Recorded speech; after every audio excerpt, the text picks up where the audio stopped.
Alright, welcome back everyone. We continue Golden Sun.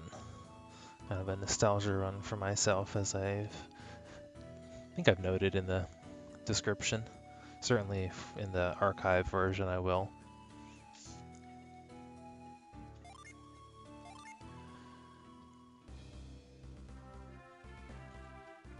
I'm gonna do a little bit of grinding while I wait for some of my friends to show up.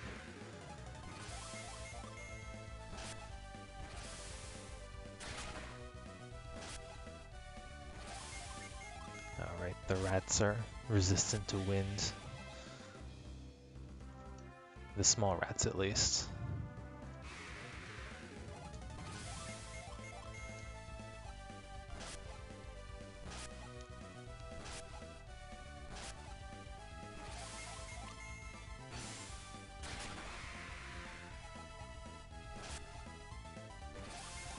Since the last time, I had to do a little bit of grinding after last week as well, and I went back and bought the the magic rod back in Vault, and I also equipped the bandit sword because I completely forgot about that after doing the event last week, and I'll talk more about that later when I've got a little bit more of an audience. For now, I'm just on record for the archive that I'll upload later.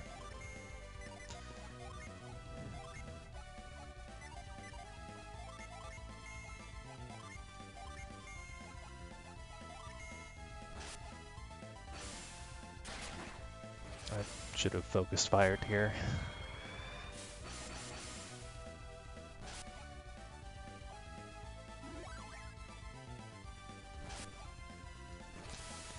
Kind of like environment situations like this, it's better to gang up and reduce their numbers. You just take less damage. Especially since I'm trying to avoid using Psi Energy. So I'm trying to restock it.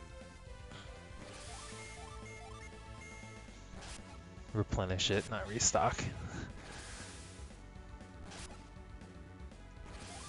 I'm gonna have to use... I can probably get away with using an herb or two on Ivan. Rather than trying to be stingy with my healing items and just stick to using Cure from Isaac because his PP recovers over time, but I'm trying to recover the PP and that's not happening because I keep having to cure, then I'm not really doing what I'm set out to do.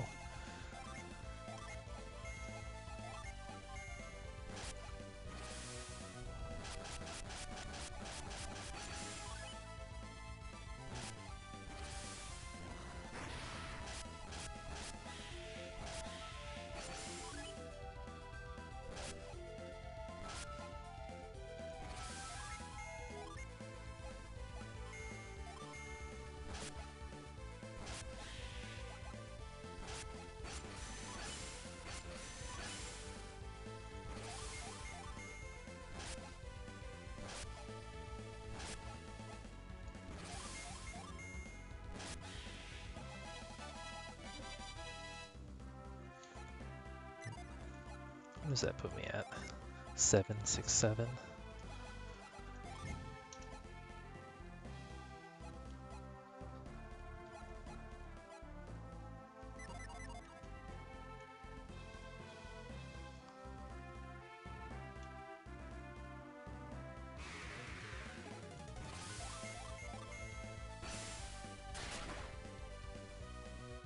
Oh, he's defending.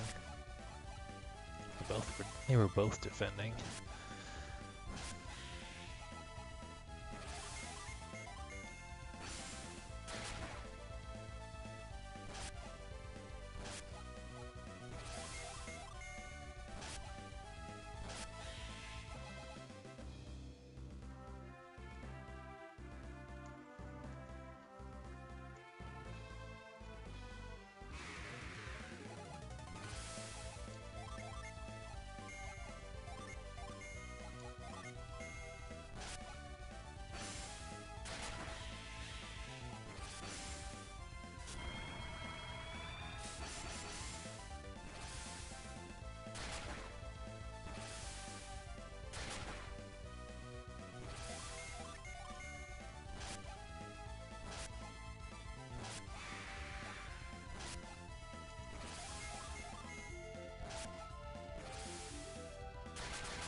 think I also got Garrett's axe last time after playing, or after streaming. After when I was grinding, I got him a great axe.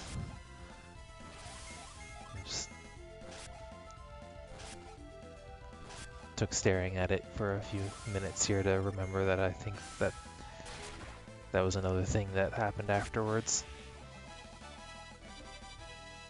There we go. So everyone's 7 now.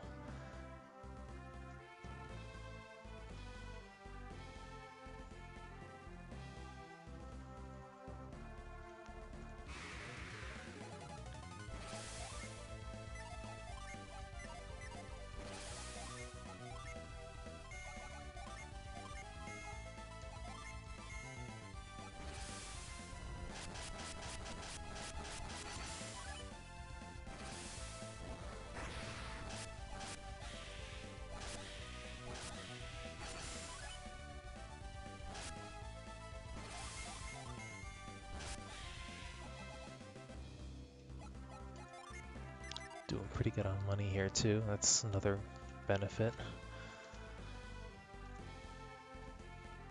Money's not usually a problem. Yeah, generally only in the early game here.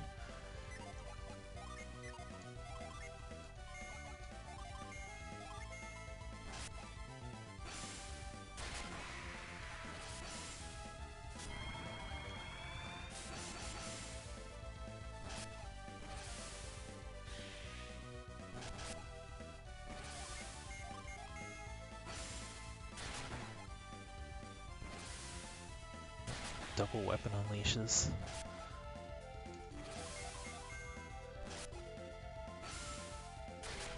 That's a regular crit.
I guess I'll open up Twitch after this battle just to make sure that my view count is working properly.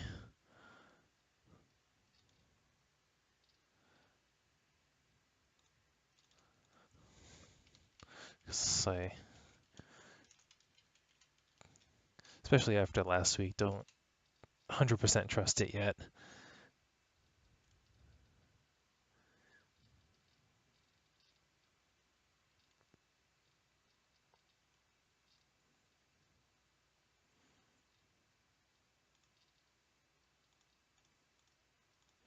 Alright, well.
Hey, I see one viewer.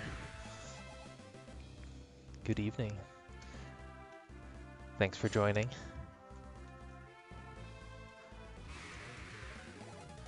Just grinding a little bit here while I wait for a bit more.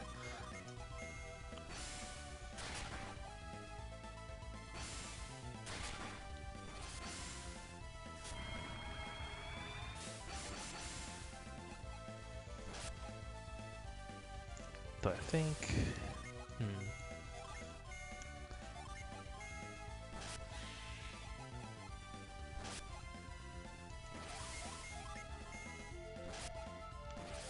Give it maybe a minute or two more and then I'll start moving on.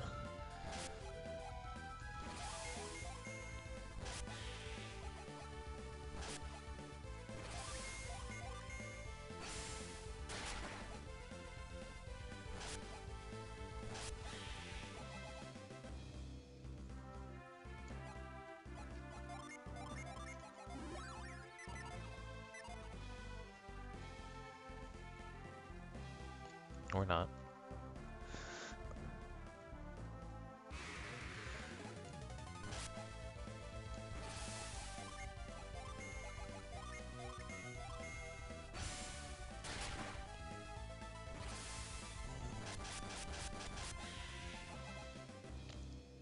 Guess I'll reopen. The main problem with having just a viewer count is I don't know who's jumping in and who's not.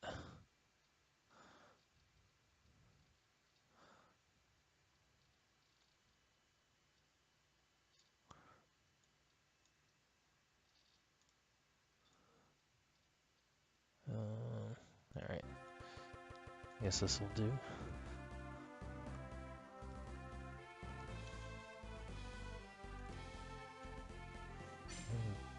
Back to grinding then.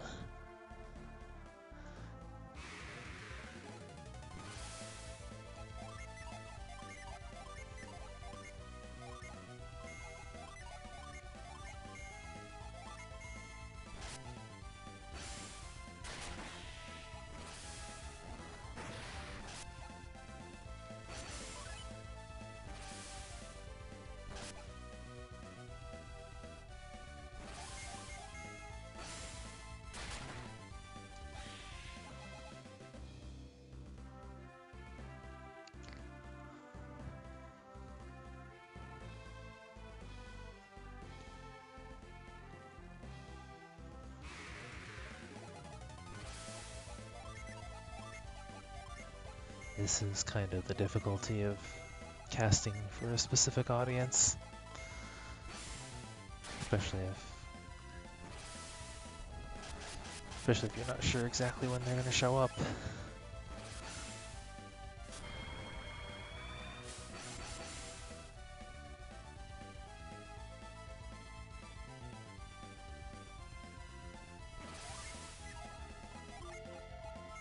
Alright, that one's sleeping, so I can leave him for a little bit.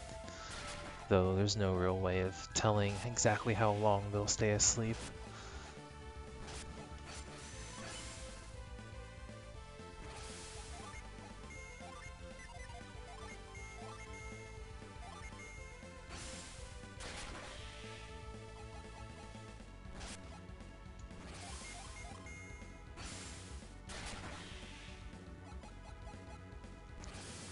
Just in time to get beat.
Level 8.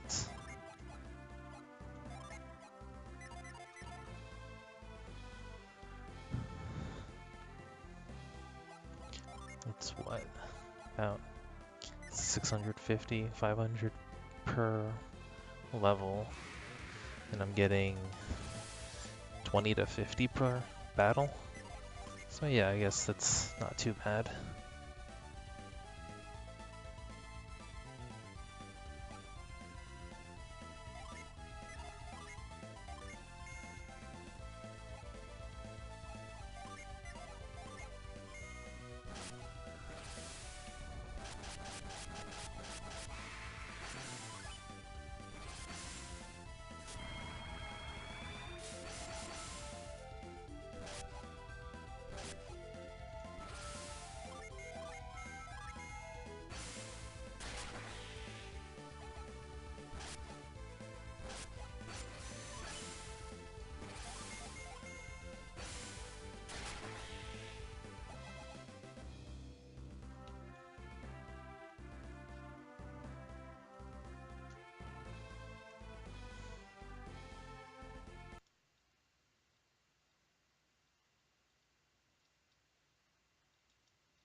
Trying not to wander into Biblin too early, because if I recall correctly, that immediately starts a cutscene. And I'm thinking about actually skipping that arc and going right to the first lighthouse.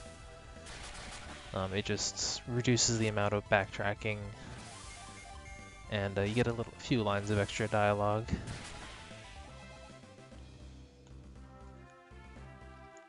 Though I'm almost certain that the intended order is to hit Biblin and do Biblin's arc first.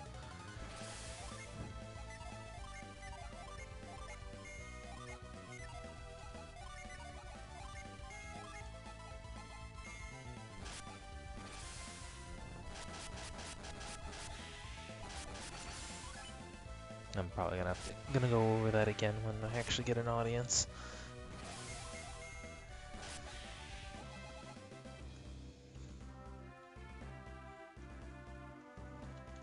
Because that current one in the corner, I think, is just me.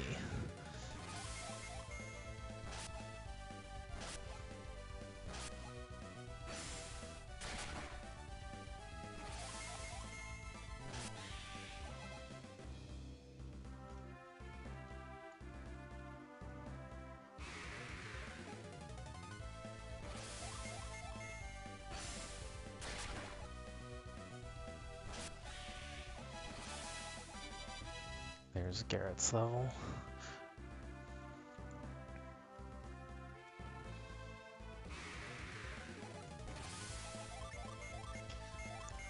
You get a disparity in levels usually when a character dies at the end of a boss fight and doesn't get revived before the end.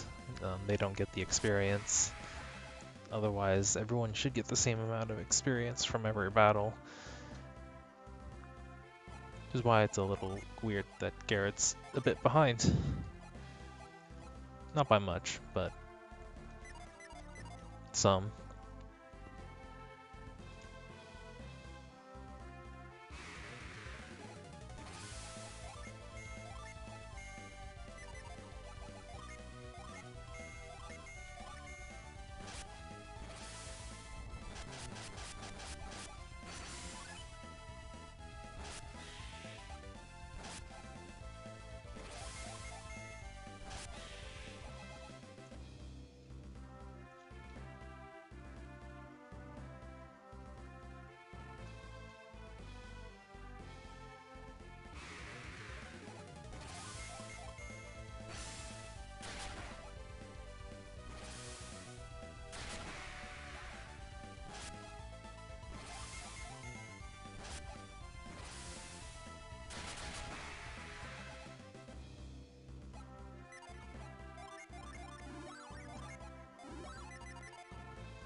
Leaving at 10 o'clock, I'm just gonna start going, because I want to play. Because I can just look into cutting this section out for the archive, because nothing has actually happened.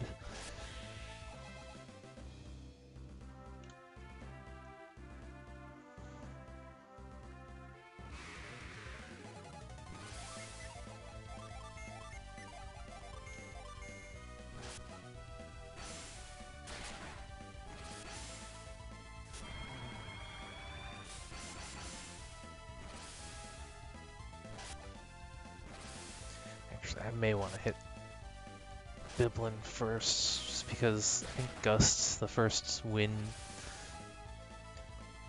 genie is there. Oops. Pretty sure he is. And I do want to pick him up before I hit the lighthouse.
Alright. We're going in.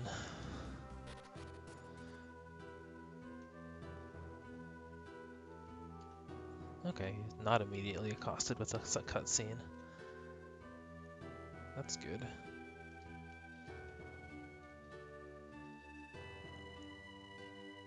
Though I don't get to show off the way to get the genie, except in the stream, or not the stream, the archive. I always kind of liked these town puzzles kind of things.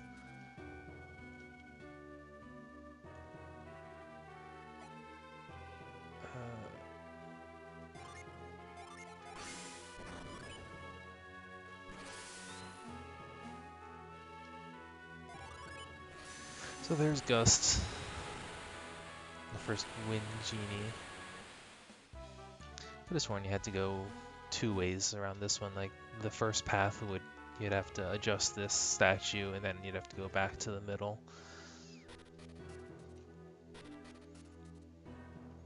I just skipped to this part because I thought that was the first step, even though I expected them to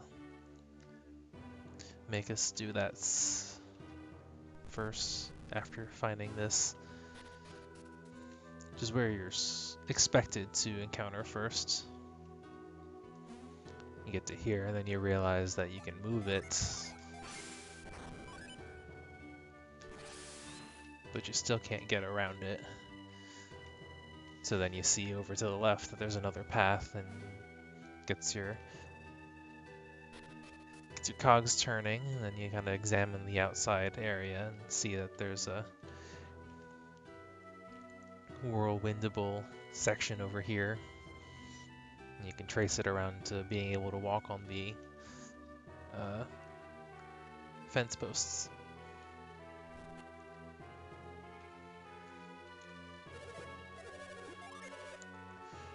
But anyway, since it didn't actually prompt a cutscene,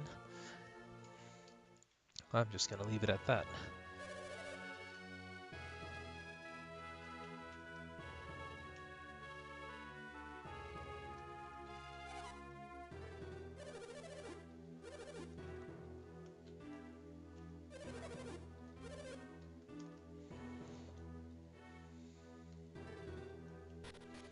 gonna have to look up the order for a event later on that actually gets a special side quest. An early access to a side quest, I should say.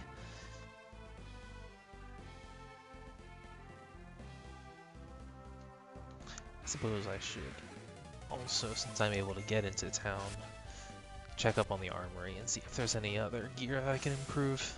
Garrett's axe is probably a little outdated at this point. Kind of.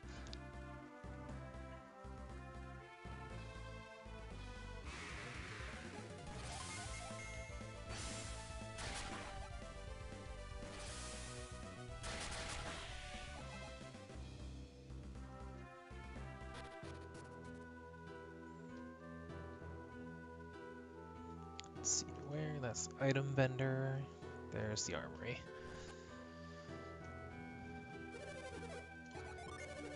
Show me your witch's wand is good. Because I got plenty of coins to play with.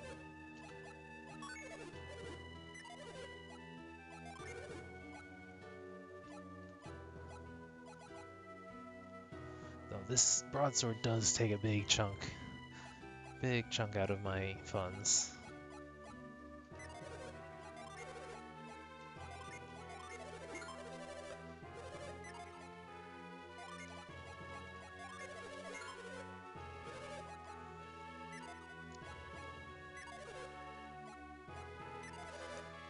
See about the armor first.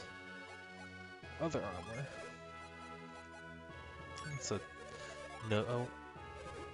reasonable increase, so that's worth getting for both of them.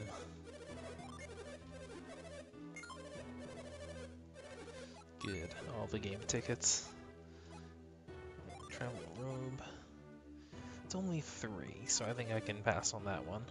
The other one was 6. This is 500. I don't think the gloves are, gloves are still an increase for much less, but I think this is a good deal. 6 for only 180.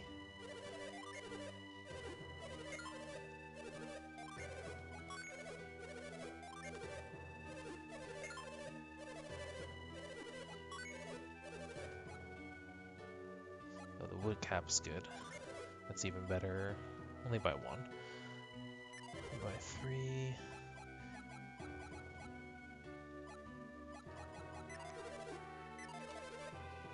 I'm not sure. I didn't actually upgrade any of Ivan's gear, did I?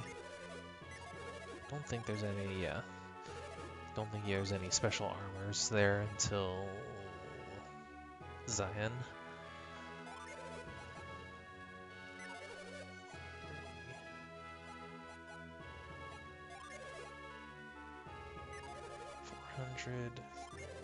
Yeah, we'll go the leather gloves. Let's see how much I can get here.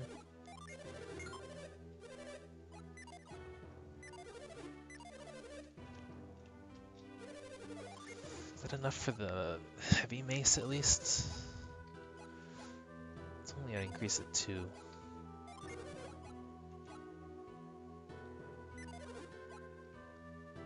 The broadsword's a hefty boost, but also at a hefty price.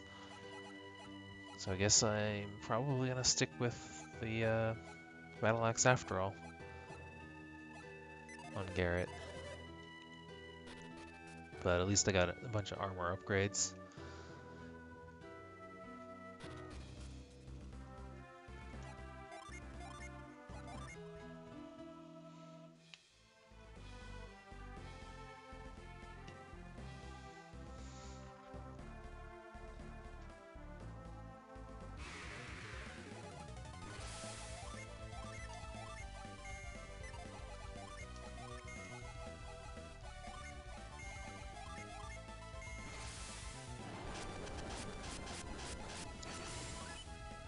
First wind summoning.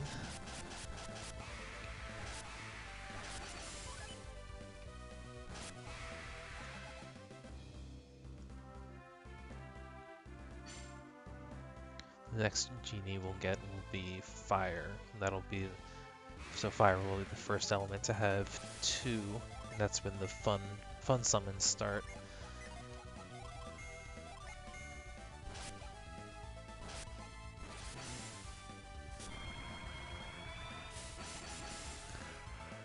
Forge is unfortunately a little bit wasted on Garrett, mostly for the fact that he's the slowest, which means that the buff doesn't, the rest of the team doesn't benefit from that buff on that turn that it's cast.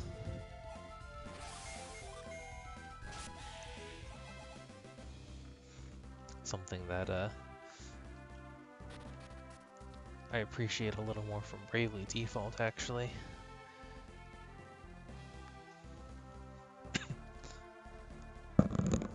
Excuse me. So this is interactable, but I'm going to have to actually do some genie shenanigans to access it. Putting Isaac or Garrett into the Brute class, when they swapped genie, they both turned it into Brute class. They both transitioned to the Brute class. I don't want to just call them Brutes, because that sounds wrong.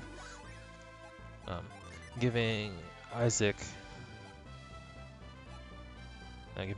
a Earth genie also gives him growth. Hang on a sec.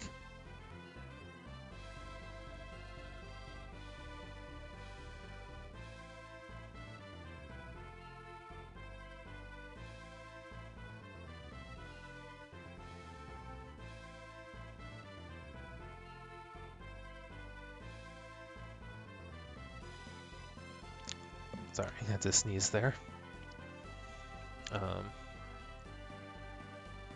Which I probably would have been the better idea, actually, because Ivan being a caster type, has higher native PP than the other two. Garrett is very much a fighter type, high HP, high defense, low magic. And Isaac leans more towards the warrior side, but he has some proficiency in Psynergy as well. Anyway. Don't remember exactly if I can take advantage of this now, but I'm gonna check it. Okay, yeah, it's just the Elven Rapier. A very good weapon, actually. I just gave Ivan the Wind Staff, Witch's Rod, so I was looking for something to give Garrett, and that solves that problem. Though Isaac is next on the list, so the Bandit Sword is getting outdated. We'll come back to that area later in the game, actually. If you thought those 4 rocks in formation looked suspicious, you're absolutely right.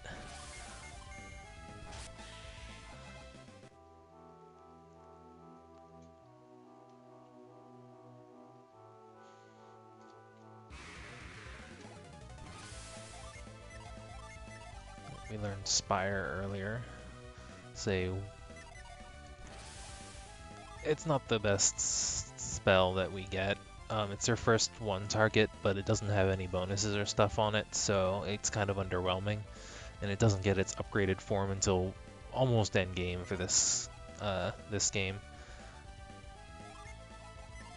Though the upgraded version is pretty good.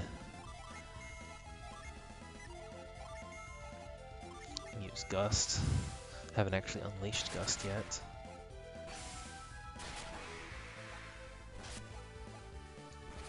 Gust has the same animation as Isaac's. Alright. Isaac's Bandit Swords Unleash.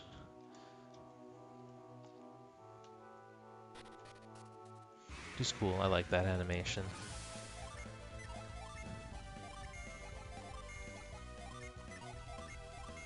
I think these things are weak to fire. Though I don't have a attacking Fire Genie yet, so I can't capitalize on that like I pointed out last time.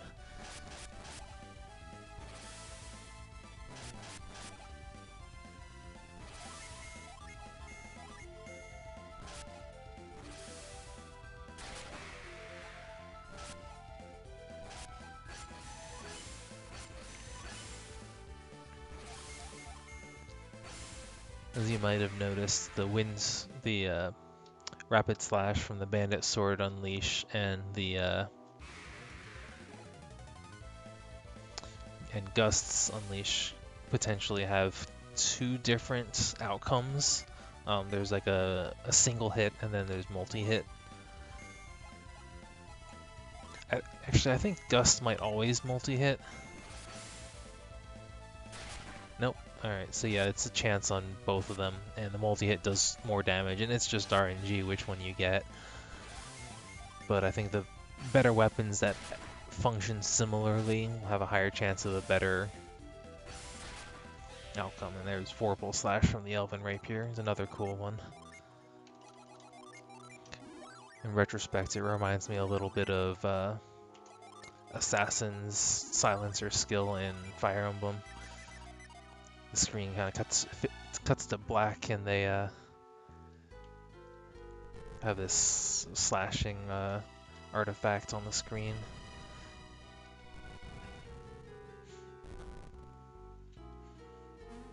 I think this is just it's either a lucky medal or like an antidote or like a vial. Okay, vial is another healing item. It's actually very potent early game. I think it's 500. Yeah, and my max HP is 100 right now, so that's a fill and a half. I'm probably not gonna use that for a long time.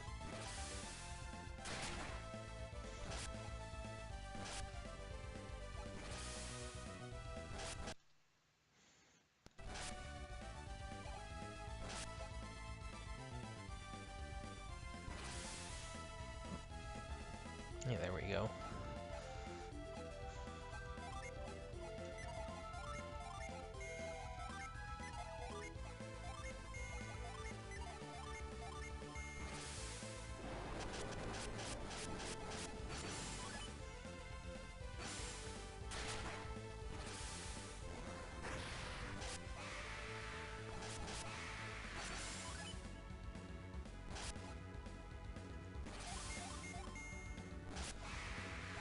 For the one of you that just tuned in.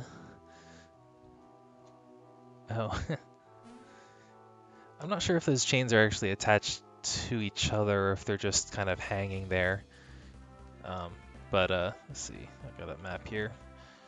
Started out this evening right outside Biblin here. I went in and got a Wind Genie Gust and checked out the armory and promptly peaced out.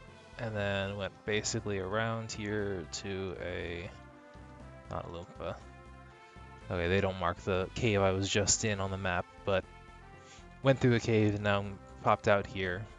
There's a arc out of Biblin over around here, but I'm actually doing this side first because I can get my fourth party member a little bit earlier if I do this here. Though the developers fairly clearly intended for you to do this section, Biblin's story, first, but they gave you the option to do this instead, kind of sequence break things a little bit. It makes it, this section is a little bit trickier because I'm not going to be quite as high of a level, but it saves me a fair bit of backtracking. Mostly just legwork, but it's something I usually do when I play.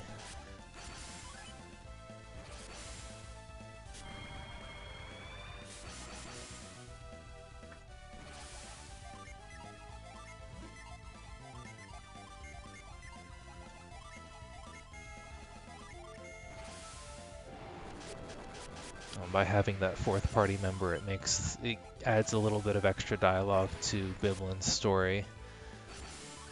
as well. That's something I like. Ouch. That's an attack kind of like the winds, the rapid slash unleash and gusts unleash, where there's a chance of it doing only like 1 hit or 2 hits, or in that case I think it got 3. There's no real hit counter, so it's just kind of the duration of the attack lasts a bit longer. I didn't heal off of it, in which case it does more damage too.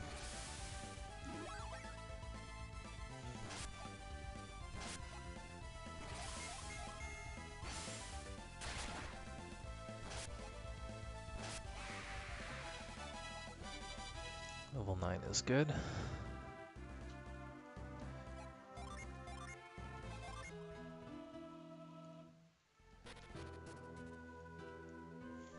I just go right into here.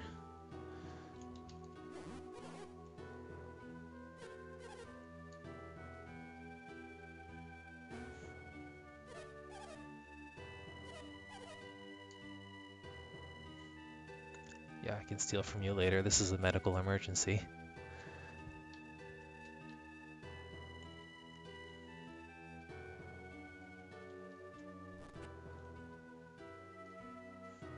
This is not the right house.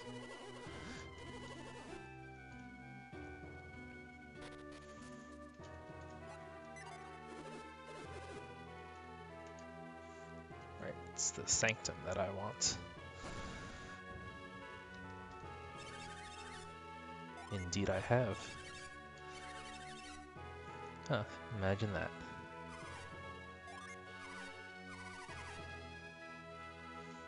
Who is this Mia person? Aside from one of my favorite characters.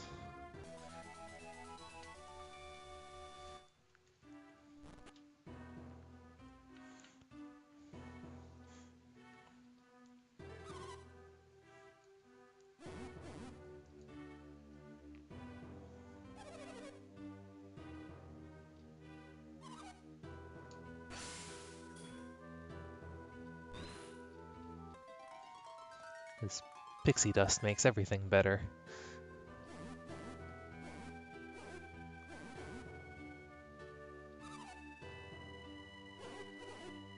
I don't know, he was still coughing pretty much, quite a bit there.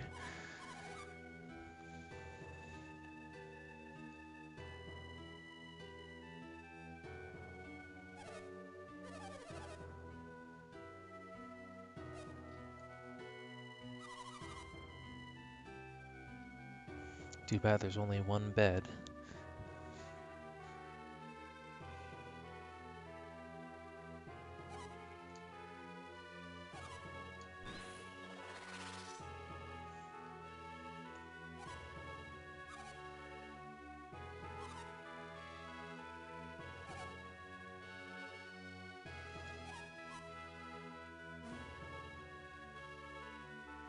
Well, that was a thing. Now I'm taking your stuff. It's an empty bottle.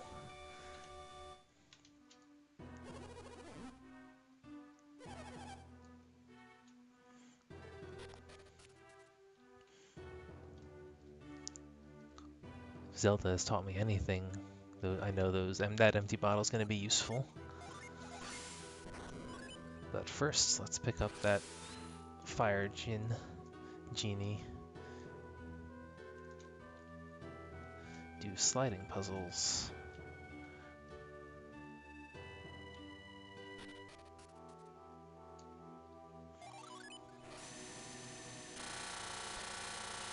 Since I'm inside of a town, I don't have to fight this one, just like in Biblin.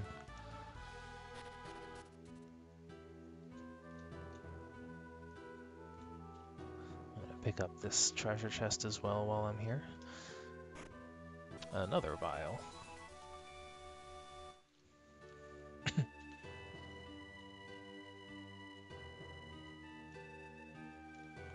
I don't think I have... well, back up to 1,000. You can see... oh, wait, I don't think... yeah, both of the shopkeeps are sick, so they can't sell anything. Kind of a clever way of preventing you from getting stuff that's meant to be stronger than what you go into this dungeon with. And I can. I know the lighthouse is in danger, but I can afford a quick rest.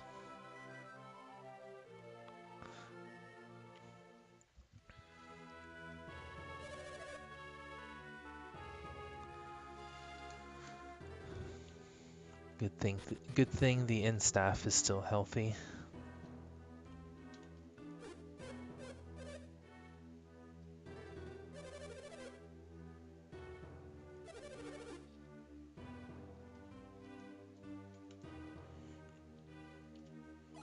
What am I doing on items? I'm a little short.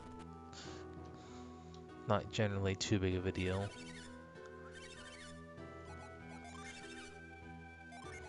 I will need that.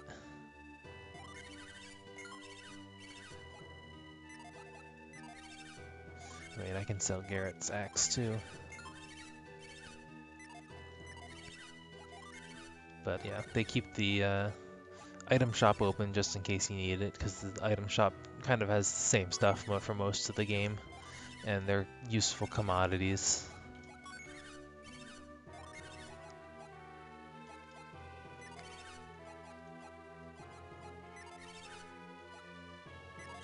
That should be good.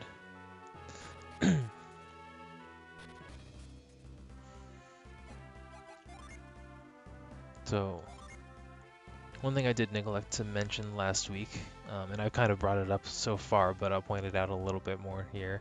I mentioned that some of the weapons have unique critical animations, which I've kind of generally referred to as weapon unleash, or weapon crit specifically. And Bandit Sword is one of those, and as you see, the unleash is called Rapid Smash. See, the Elven Rapier is like that as well, as is the Witch's Wand. And these unleashes, their damage is about comparable to a traditional crit, but they also generally come with unique other effects, like Witch's Wand stun voltage can also stun enemies. I don't think the Elven Rapier's Vorpal Slash has a chance of instant kill, but there's a weapon later on that's similar that does. And then the Bandit Sword has the Rapid Smash has two variations: the regular one hit, and then the multi hit that does bonus damage. So those weapons are generally the best in the game. And sometimes I will grab more ordinary weapons if the stat boosts are significantly better, but I'll generally try to stick to those weapons if for no other reason than because they're just more interesting in general. So here we are at the first lighthouse. These are kind of like the primary dungeons of the game, a la Legend of Zelda or Final Fantasy Elemental Trials. Yeah, sure. Whatever you say. Who's this Alex person? Actually, I think we've met an Alex, haven't we?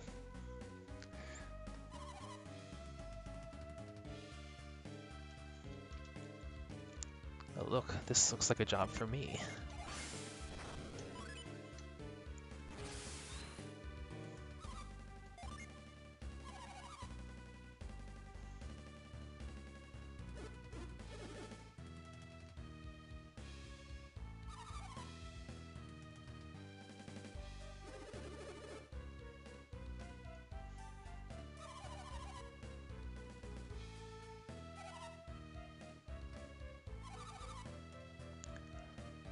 Ply. I'm not sure, I'm actually kind of curious now what the origin of that term, what the etymology would be for Ply as a healing power, especially potentially associated with fairies. It's not something that's ever really revealed in the game. It's probably some kind of mythological reference.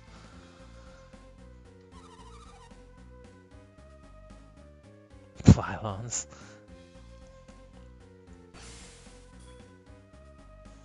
And then every now and then, mostly in this dungeon, it's used like this to, even though it's a healing spell, it's sometimes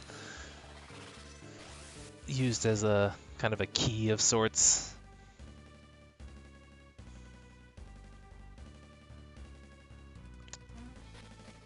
Um,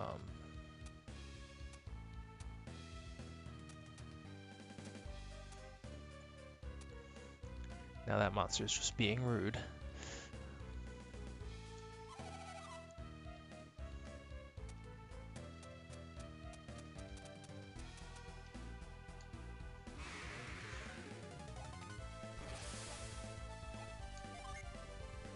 Alright, I have to move Fever over. Fever gives me a attacking genie for fire type now, which is nice.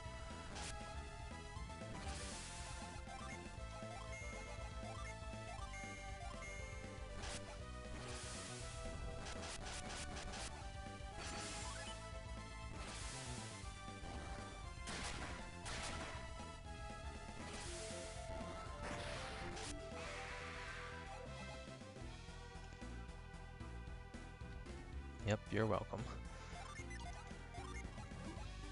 Oh, he's still recovering.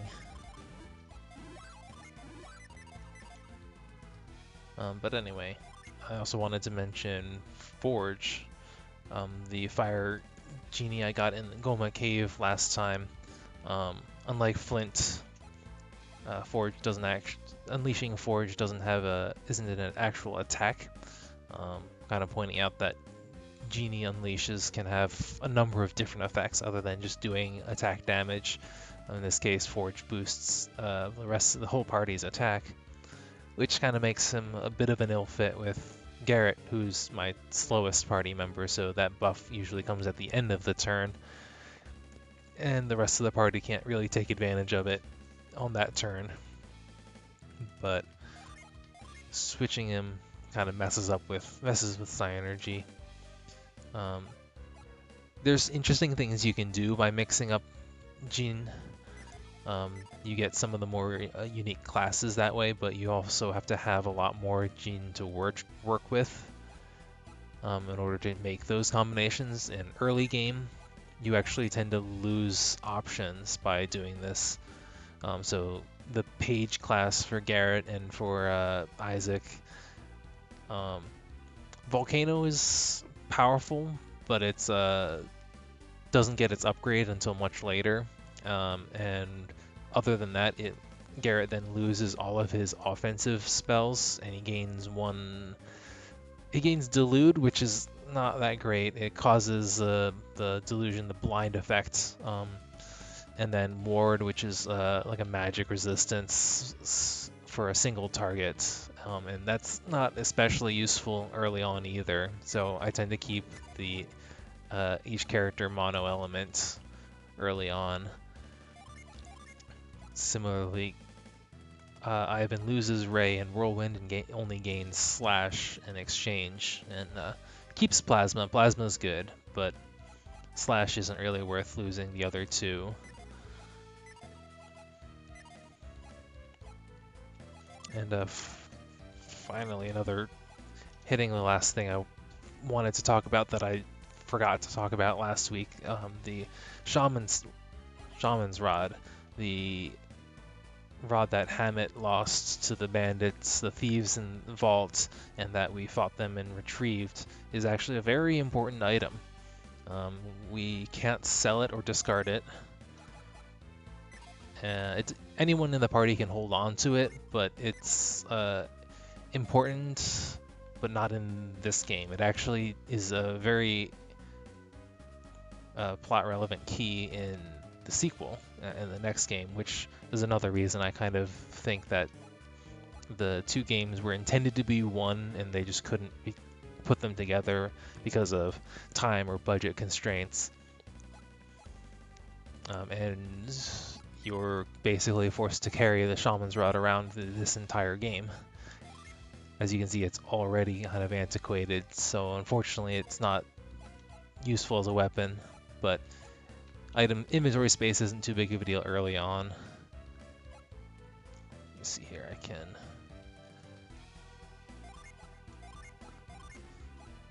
order everything there.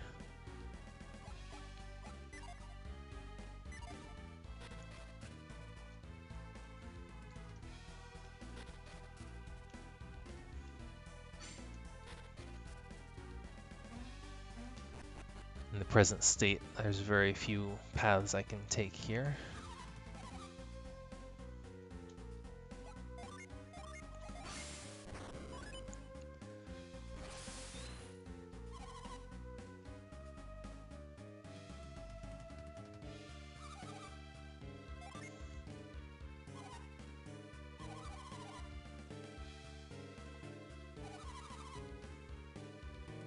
You know, in spite of this, it's taken this long for me to actually question why we're still here.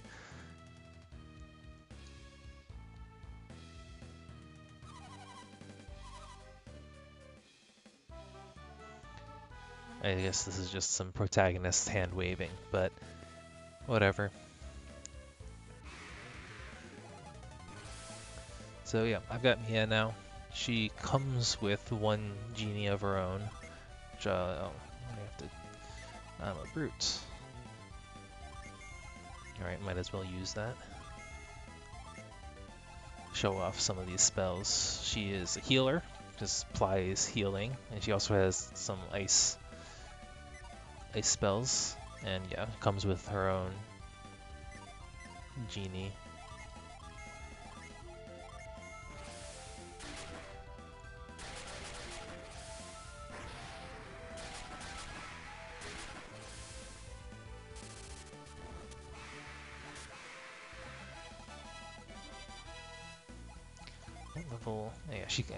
She comes at level 10, so even though I was grinding a bit earlier, she's still higher level, and that's kind of representative of, or another indication that we weren't really meant to be here this early. Okay. Can't go through any of those yet. So completing that pipeline turns on these spigots, but I want to go that way, so I now have to kind of go around and find a way to turn them off in order to get where I want to go. And also, if I want to get that treasure chest, I'm going to have to also come back after I've turned off the water.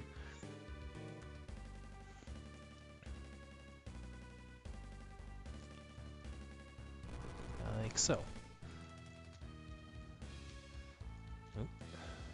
Fortunately, there's little to no encounter rate during these big puzzle rooms, which is something I appreciate.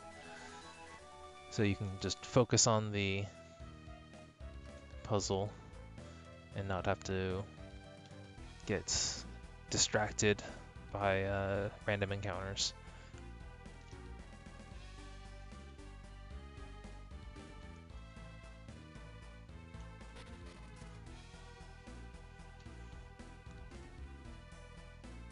Alright, so I vaguely remember this room.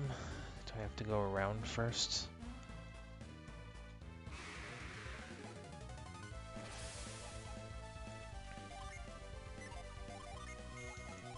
So now that I have fever, I can actually get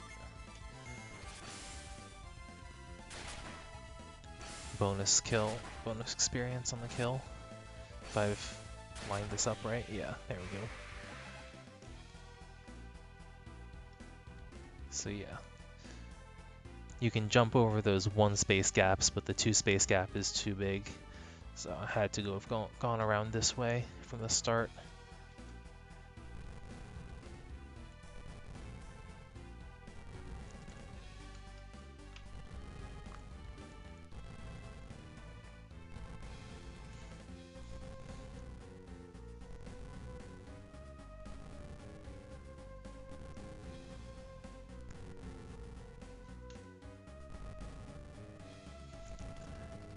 Some riveting puzzle solving here. The puzzle is more in the... not really much of a puzzle, but it's more of an exercise in order. Because you might come down here first, and then find the door locked, and then you have to go back around and try to find out where you have to go in order to get up there. And I think there should have been an encounter rate for that room. I just didn't run into anything.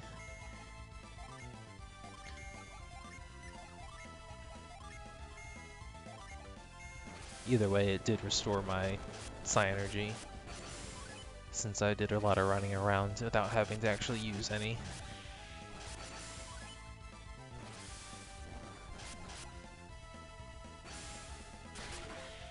But now that I have 2 fire Jin, I can actually start doing some of the more fun summons. Though I won't use it on this little ooze that's dead probably out here. Oil drops are good. You occasionally will find, either in chests or as random drops, these items that are single use, basically single use spells. Kind of like herbs, in a sense, are just a cure or apply condensed into a consumable. The oil drop is a example of one of these. And they vary in their potency. An oil drop is actually one of the better ones because it emulates a 3rd tier spell instead of like the herb, which is only a 1st tier cure. Oh, and the Mars Star is also an item that you carry around for the entire game and can't actually do anything with. Kind of a missed opportunity. It would have been nice if you could actually, like, maybe use it in battle and get like an attack boost or something. Same thing with a Shaman's Rod. If I were to remake these games, if I were in charge of remaking these games, that's definitely something I would consider doing.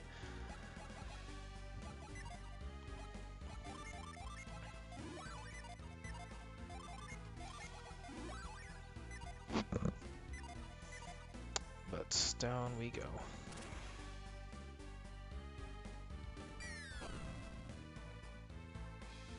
He who honors the hearts of the goddess shall stand at the center of all, like a swan in the center of a rippling pond. Now that we actually have Mia and have access to Fly, we can actually activate this dungeon and actually get somewhere in there.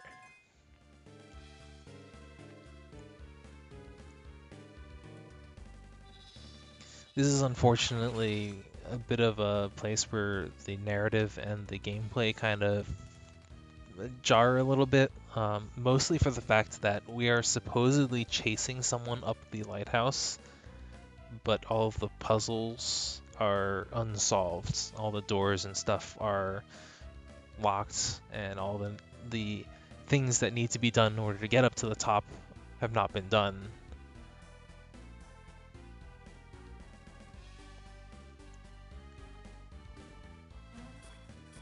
So we have to go and solve stuff, even though there's someone ahead of us.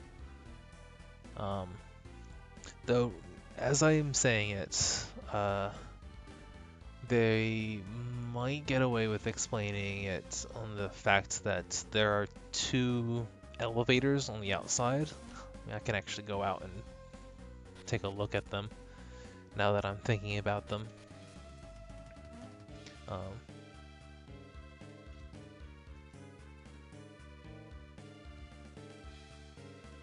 So yeah, this one is already at the top, so I guess it's passable that the person we're chasing actually just took the elevator and is already at the top.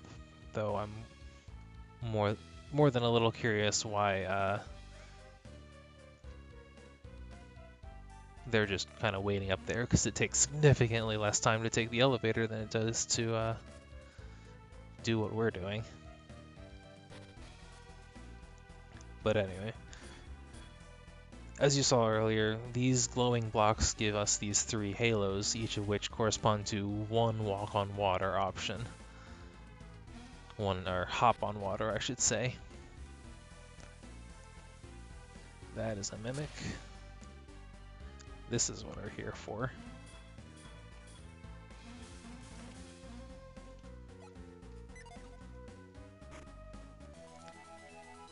This is good armor that's gonna carry me for a while.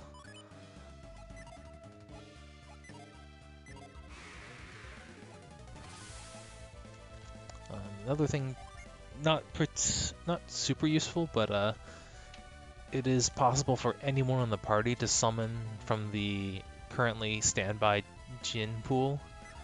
So Garrett has both of the fire Jin attached to him that are in standby, but even Isaac can summon them.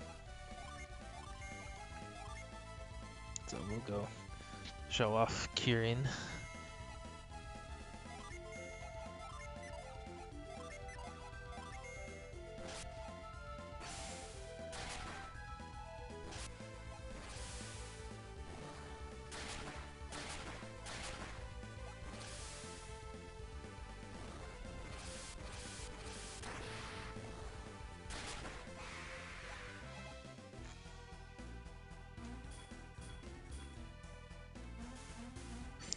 Animation wasn't particularly exciting, but the effect is kind of neat. In this particular case, it's still just extra damage, but the summons get quite strong at the higher levels, in part because they scale based on the enemy's HP rather than on your character's strengths.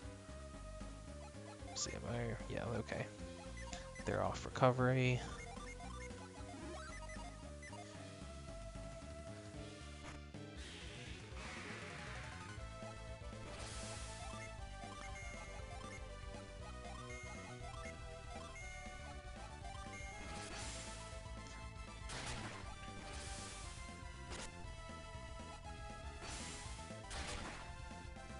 That was a defense debuff that he cast on me.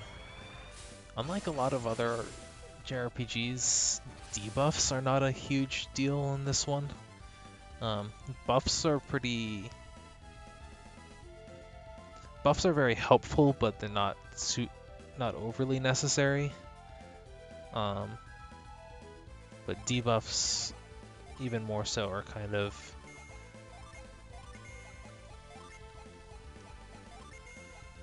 not so potent. And part of that is because you don't have ready access to them. A lot of them, you have to do a lot of Jin shenanigans in order to get a lot of the debuff spells. Stat debuffs, at least. Whereas a number of the native classes, like Garrett's core class tree and Ivan's core class tree, both gain self buffs at, I want to say, 3 or 4 of their respective element Jin. So when Garrett has 3 or 4 fire Jin, and when Ivan has 3 or 4 wind Jin, they get a class progression that gives them access to party defense buff and a party resistance buff, respectively. But I don't think any of the characters natively gain any stat debuffs. Ivan gets a few status ailments. He gets sleep, he gets seal, both of which have kind of unreliable hit rates to begin with. But otherwise, it's mostly damage spells and heals.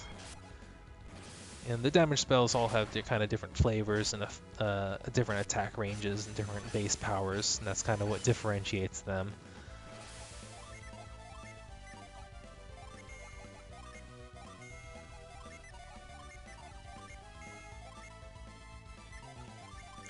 Use Fizz.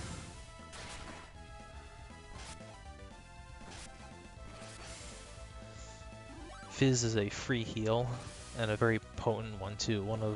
Pretty much consistently one of the most potent heals in the game. So that Mimic, even though I know it was a Mimic, it was worth fighting because he drops these Water of Life items. And these Water of Life is a guaranteed res.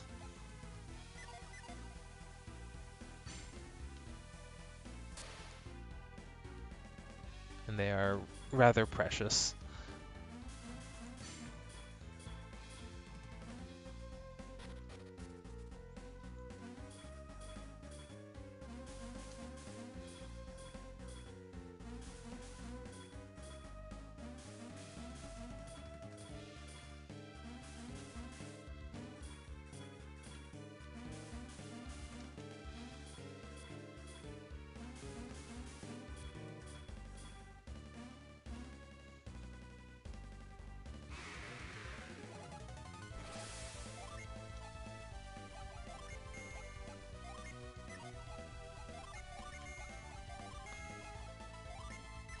actually summon Mercury since I haven't done that yet.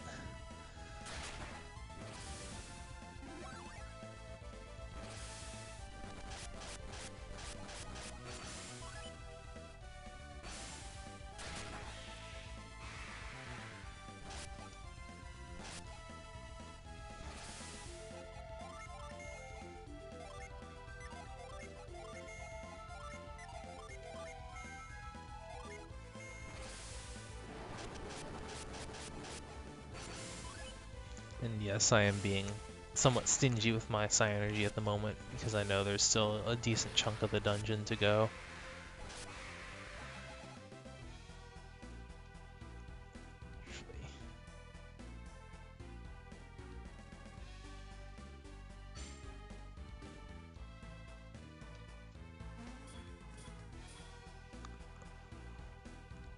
I want to say that chest is just a smoke bomb.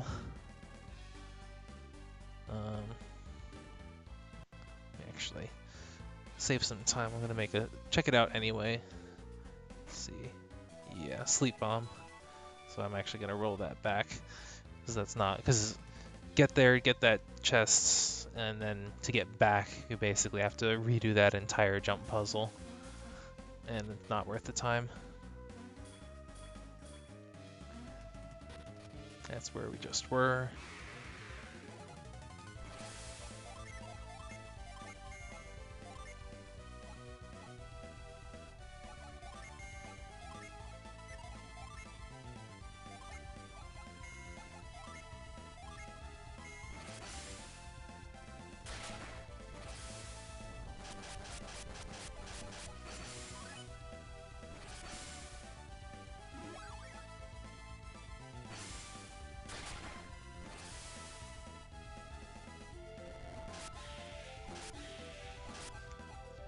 Oh, he divided. So if you remember the note that I mentioned last week about elemental weaknesses and the flavor text of the battle information, you may notice that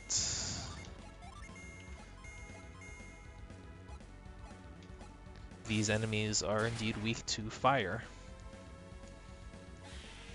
which is, as I pointed out earlier, fire and water are opposites, and so they are each other's weakness. So this is looks like a pool that I kind of need to use those halos to jump across, but there's no water, so I have to fill the pool with water. This one's pretty straightforward. I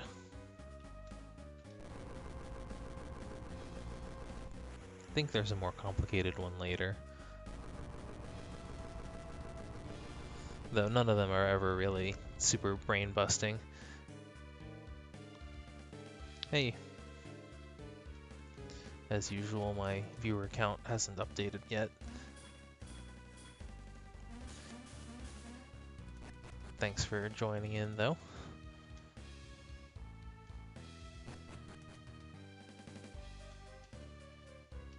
So hey, this opens the door, but it needs something on there. And there's nothing here yet, so obviously I have to go forward. Yeah, here's the slightly more complicated one. So that section is fairly clearly blocked in. I can't actually get in there myself. And naturally this isn't going to reach, but there's those water jets there. So maybe I can push the statue into the hole using the jet, which is a neat puzzle, but I question why this is here in the inside the lighthouse.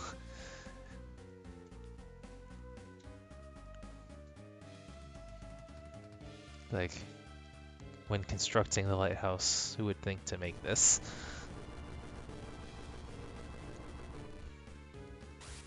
There's that. Now I have to push it back.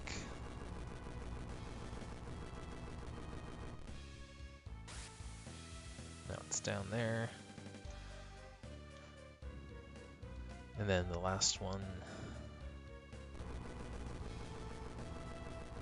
Yeah, also a very good point.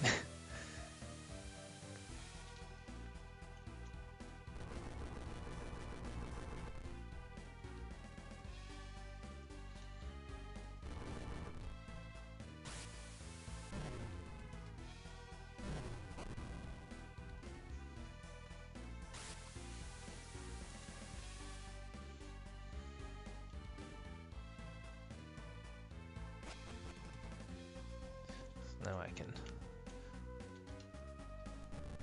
push it onto the switch. And now we're playing with portals.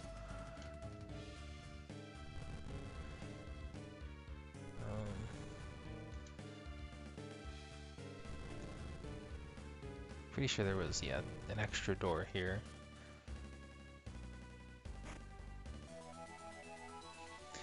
Yeah, here's a room that has never made any sense to me. Like, the whole rationale behind having these rooms designed the way they are from a lore perspective has never made any sense, but this one's just kind of has me scratching my head physics-wise, and I'm not sure what they were going for either, but alright.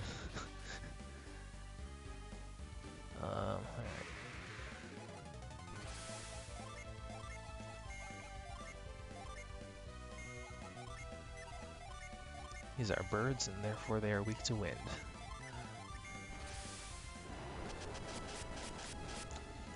My only guess for that previous room is that some part of that wall is intended to be collapsible, but maybe they were intending to do like a more diverse puzzle with it at some point, and it never made it into the final cut of the games, but that part stayed.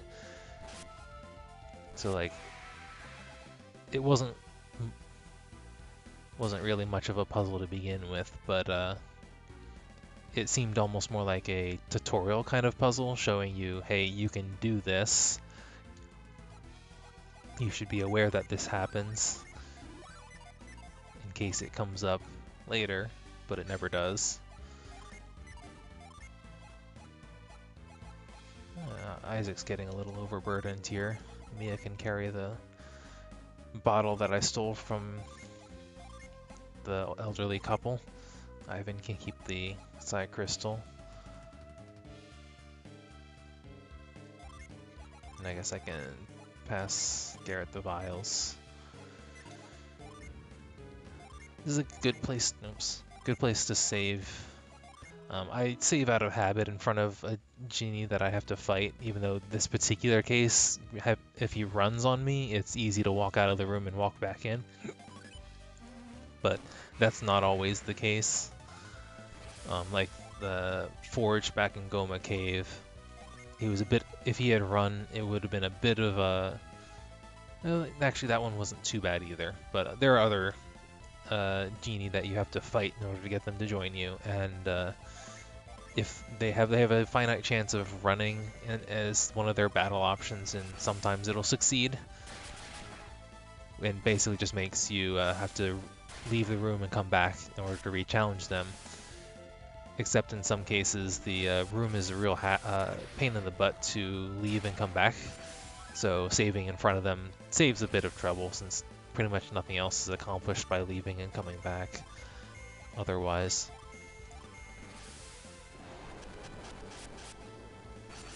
Ivan is actually quite hurt, and it's a good thing that didn't kill him. He didn't get hit by it. Here we go. Yay, level ups. I saw Isaac got Cure Well, which is the upgraded version of Cure, and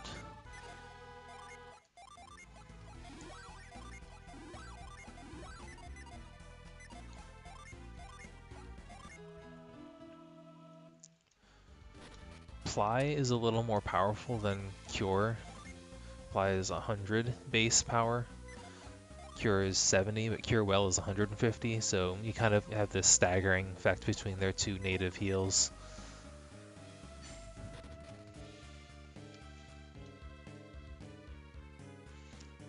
just a hallway for random encounters that I managed to avoid that time, but not this time.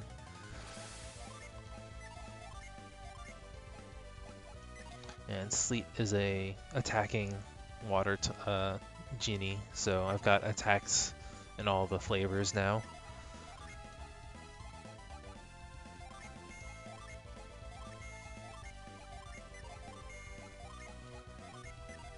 Actually, if I can avoid it, I want to keep my psi energy fairly high, because there is a boss battle at the end of this dungeon, and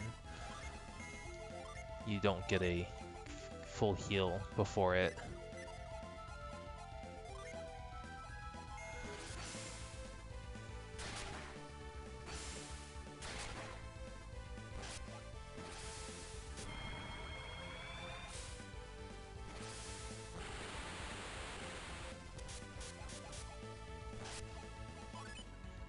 These guys could be a bit of a problem.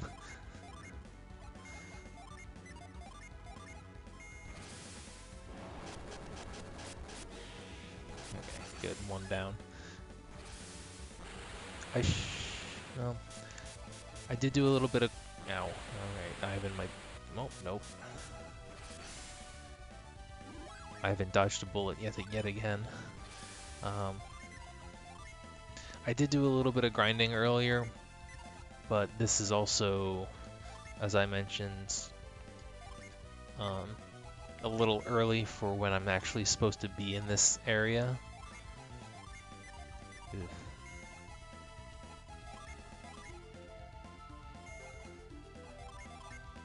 So I'm not quite... I might be... It's kind of hard to tell if I'm right around level-wise where I'm supposed to be. I think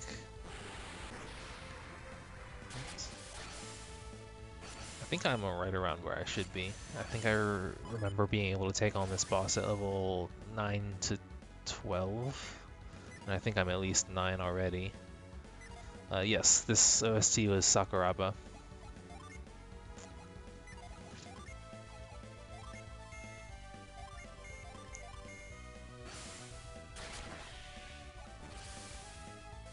This is where I first heard his work.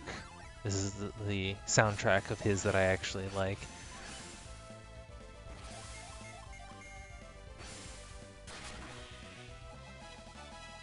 Yeah, someone just hit level 10.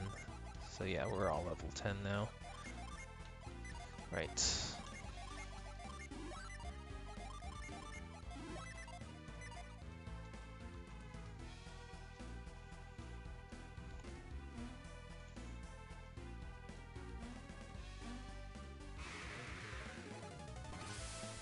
So I wouldn't say, I like a lot of the music in the game, but I wouldn't say it's my favorite OST, but it has some of my favorite individual tracks. So that's saying something.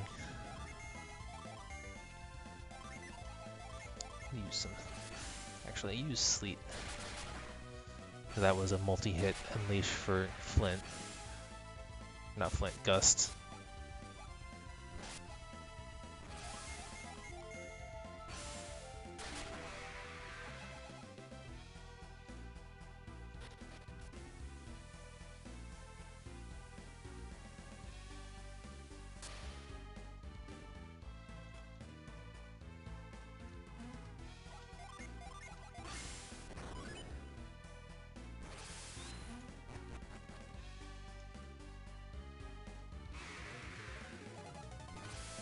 Oh boy, this combination again.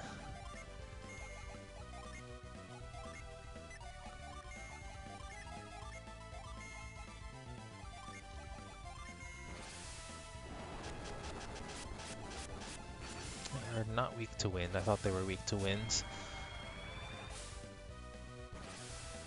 Problem is they're fast too.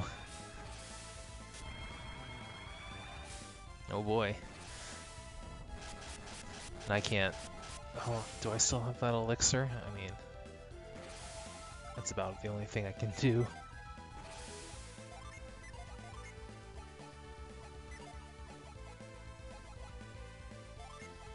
Or I can try to keep burning them down. Oh, my entire party is now asleep.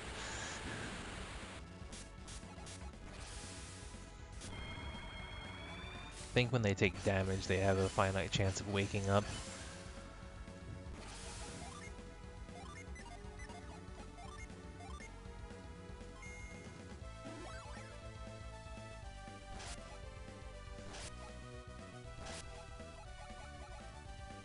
And then at the end of turns.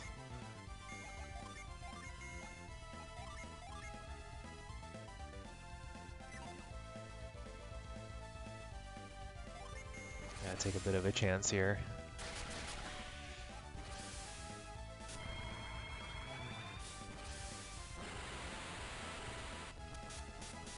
Ah, Mia's down.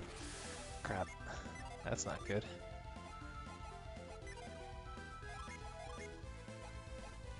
So because of the way that the enemies are spread, and the fact that they don't collapse when an enemy in between them dies, unlike in the sequel, Quake, the 3 range would only hit one of them, and I have to actually use Earthquake if I want to hit both of them.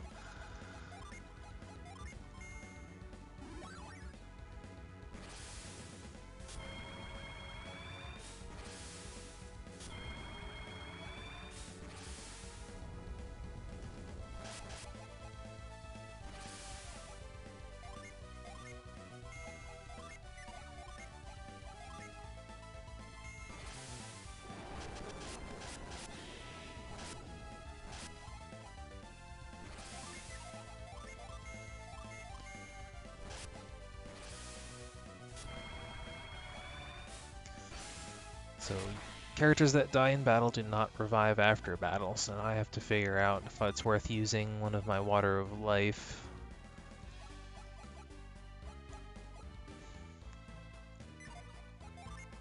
To res. Or do you get a heal before the boss? I think you get a Psy-Energy Crystal, but that doesn't actually help me here.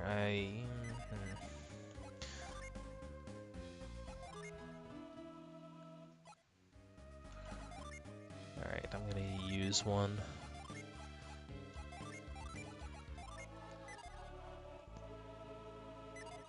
Though I'm not gonna be happy about it.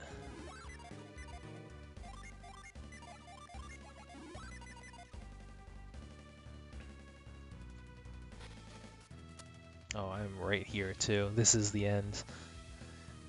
Goddess of rainbows shall be guided to the heavens upon wings of fluid grace. Just like the last time we were given a prompt like this, it basically just means use ply on something. Use ply on this conspicuous thing in the middle of the room.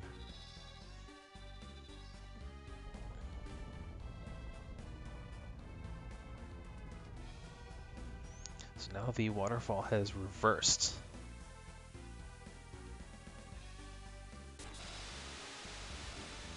Mia gracefully ascends.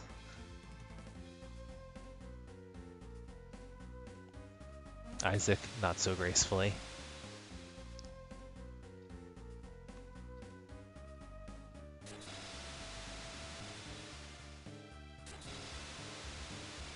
Usually Garrett's the butt of these kinds of jokes, so it's kind of nice to see him hold his own for a change. Even if his own is just his balance. Yeah, there we go, Psy-Energy Crystal. And we're magically here. This transition probably wasn't thought out as well as it should have been. I am full HP as it is.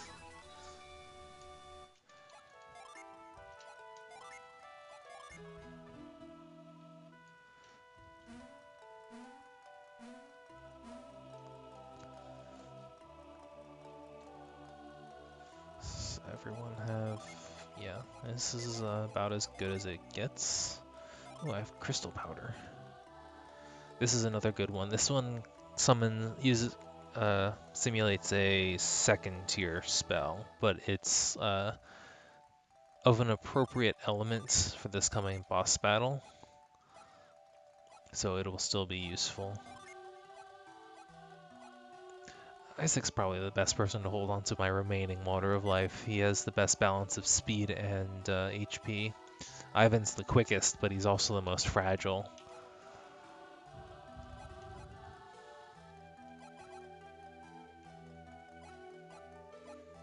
Should spread out my remaining herbs as well. Ivan doesn't have any left.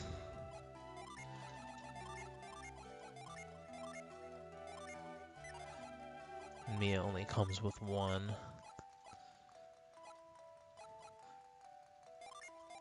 Though I suppose it's less important for her to have herbs because she has native healing spells. So, alright.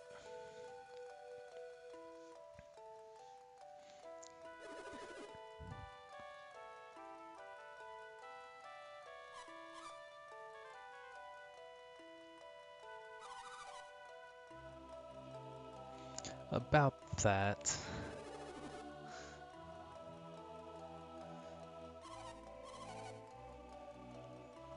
Yeah, let's go with that.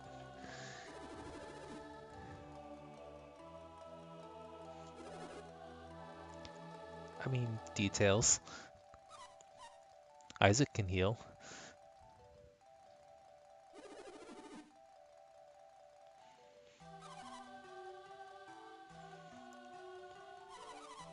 Just like you, we also failed. But our mutual failures have brought us together. Hey look, it's a familiar face.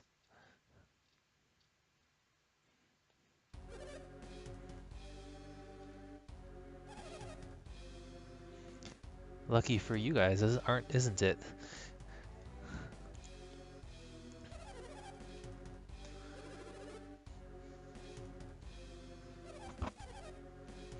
If we hadn't survived, the Mars star would have been lost with us, and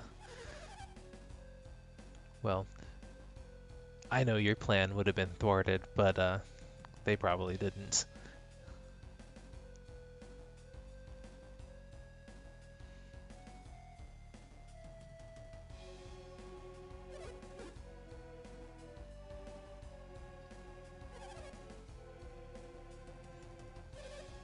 Yeah, he was right there.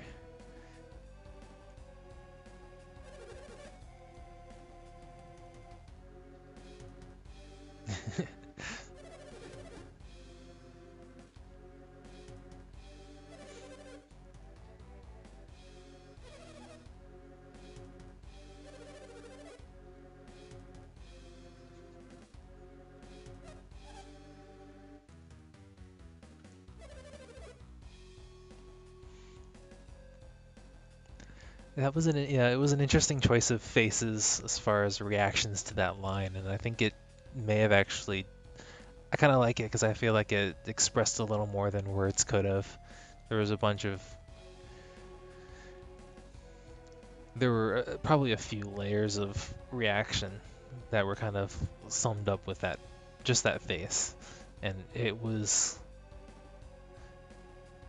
You can kind of imagine that its meaning was slightly different for some of the party members.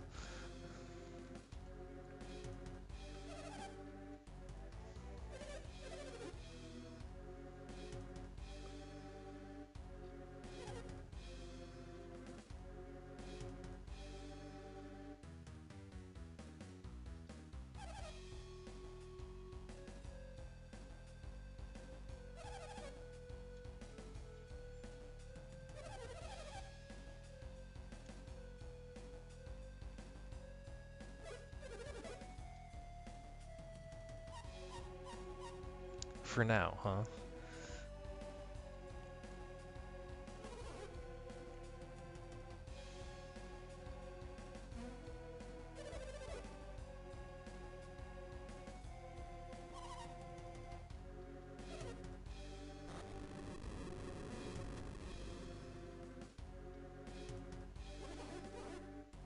Thanks, Graydon. That was just as useful as when Jenna told us that. I mean, it's not like I don't plan on heeding it, but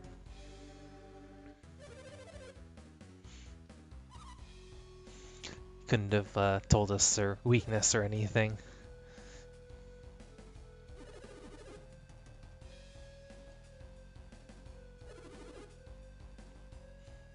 Be very careful.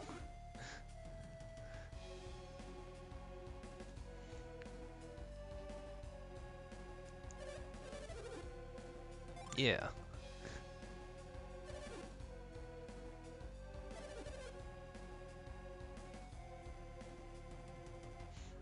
Oh, let's attack. He's showing his back to us.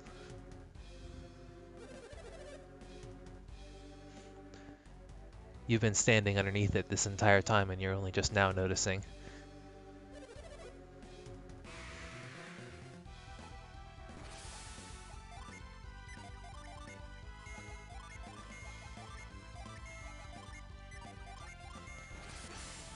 I suppose sleep does give me a attack debuff, and I will use it.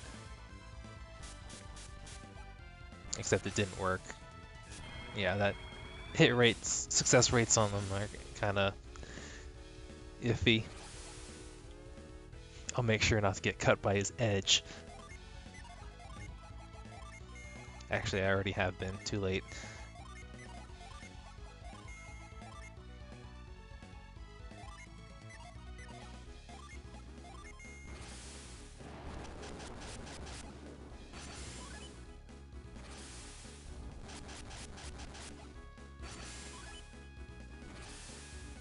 This is gonna hurt.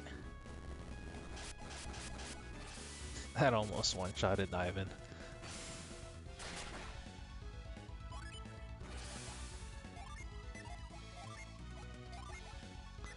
Actually.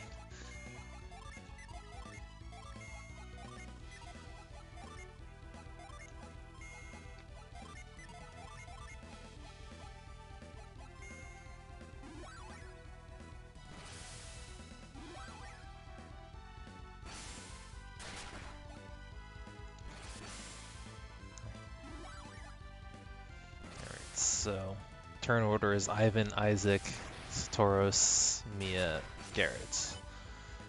That's important to know.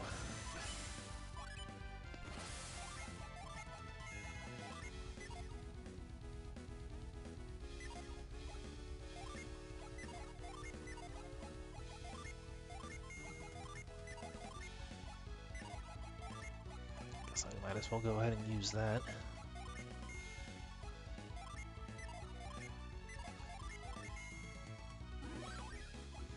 Though if he comes after Ivan with a single target attack, it's that herb's not gonna save him. Narrate.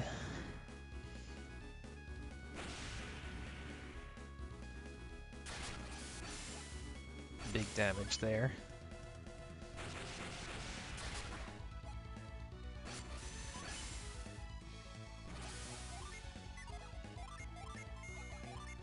Actually,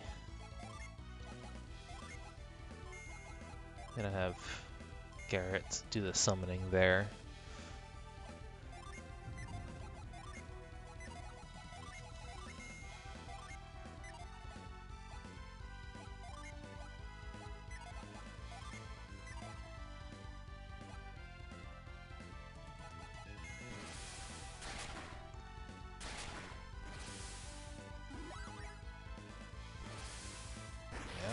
Yeah, ow. Wow. Alright, that's a problem.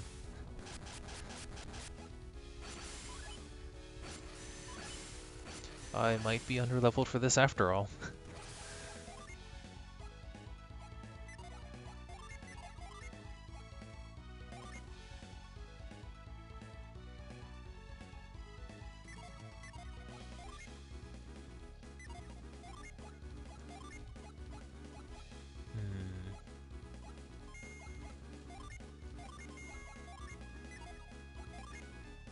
It's a pity that Sleet's attack down didn't activate on the first turn.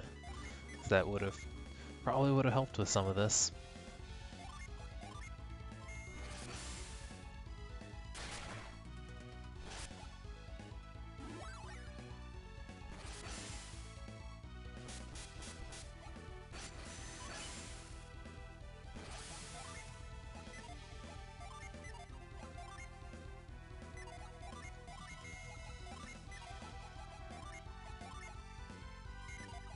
Oops.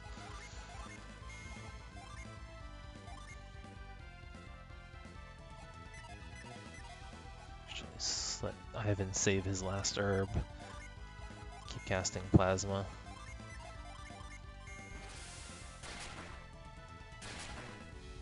Ah, yeah, good. Hit Garrett. Garrett can take your hits.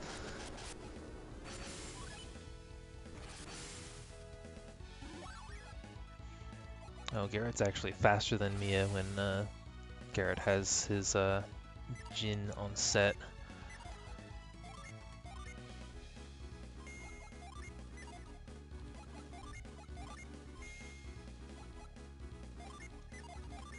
I'm just gonna throw Apply at Ivan because he's been at low health for a bit. Ouch! Ivan's probably dead.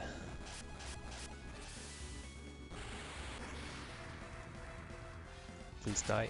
No. Not yet. Welp.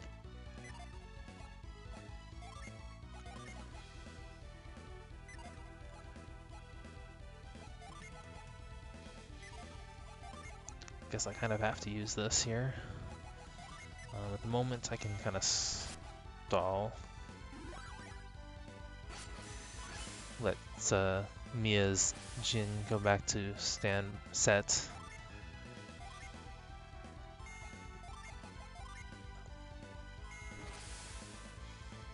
But yeah, I'm being outsped here.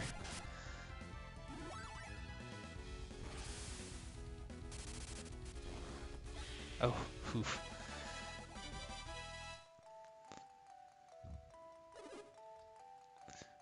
Welp. I'm glad I didn't wipe on stream. That would have been embarrassing, but I came close. Yeah.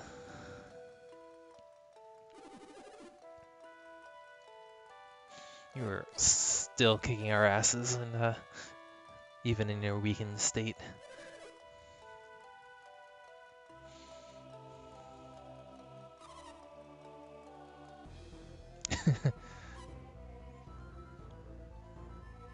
Alex, you teleporting son of a...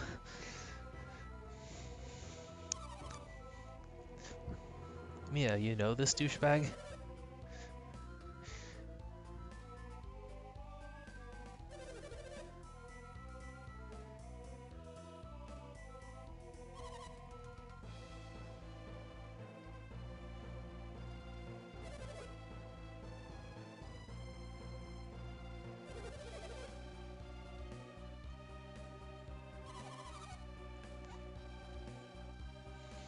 Oh yeah, that's something I forgot about as well.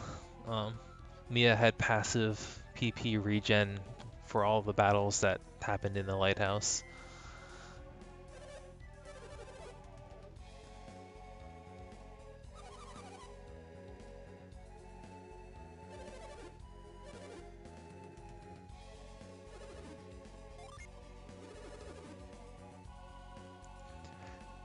Geez, Garrett, I maybe would have told you if I weren't a silent protagonist.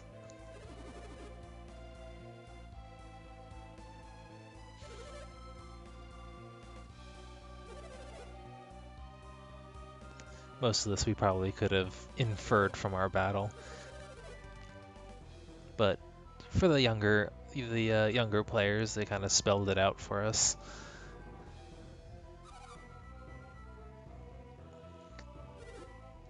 Fire is weak to water.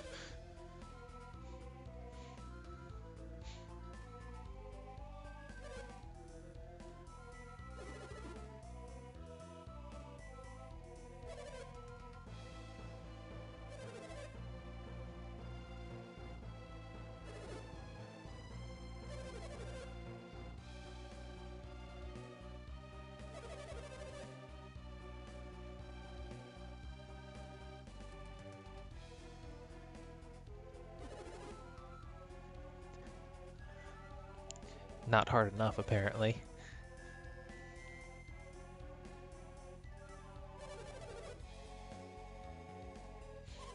Alex, you dastard.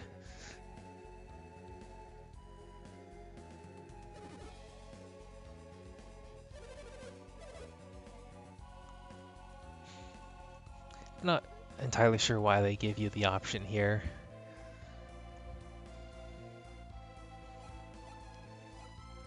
I'm not sure what you stand to actually gain by picking a moral choice here, if that's even what's really being implied.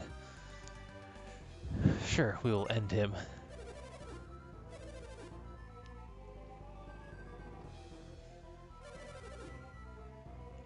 As you said.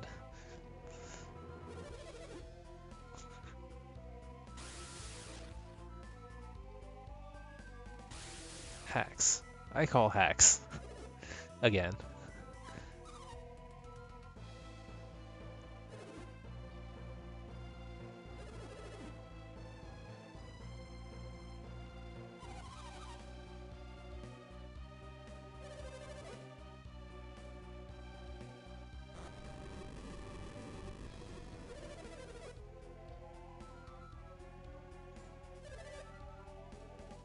See, I think that's just. I was gonna say, is he actually posing there, like a bid you adieu pose? But I think he's just back to the supporting Satoros pose. Oh yeah, that's the thing I should have brought up when I was being asked if I was gonna finish him off or not.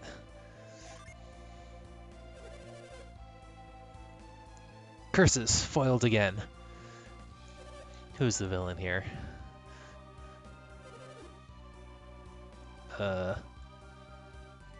We tossed that out.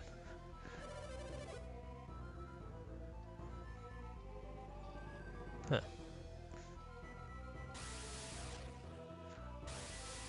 I was actually expecting him to call our bluff.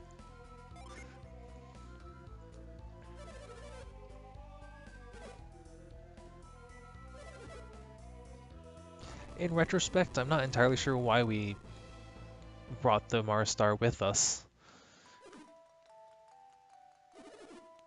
Because especially since we were pursuing these people who aimed to steal the elemental stars, wouldn't that increase the risk of us basically just bringing them what they want?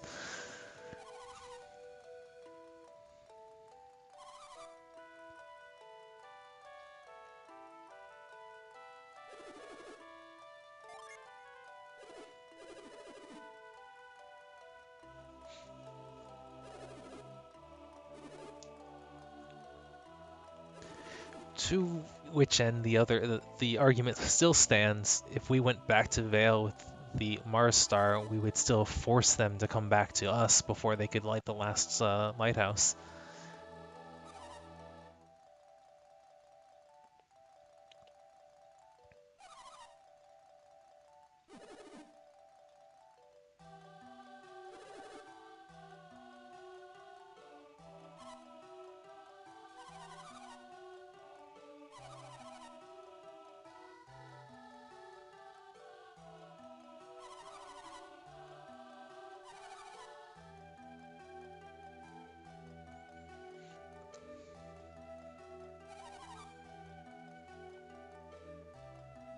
What is this pose that I defaulted into? Oh, right. That's the pose that happens when Isaac is running around on the field, but knocked out.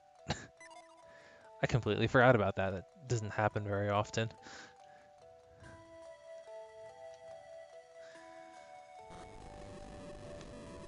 Yeah, that was a bit of a mess of a battle, but I do think that should be the hardest battle for a long time that I actually encounter.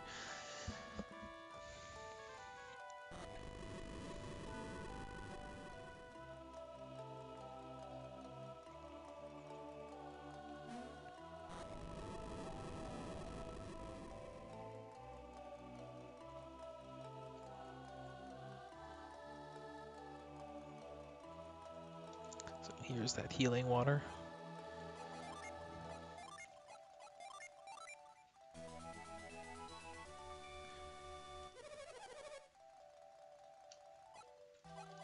Can it actually res? I'm not sure. No, it's not a res, but it is a full heal.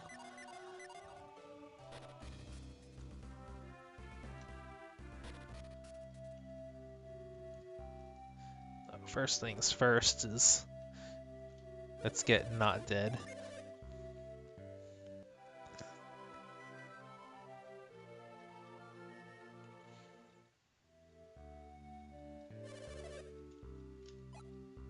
Oh, right. I forgot that inns don't res. You actually have to go to the sanctum to get it resed, which I have to do for this cutscene anyway, which is actually entirely skippable. If you just don't go here, it never happens. The game doesn't force you to it.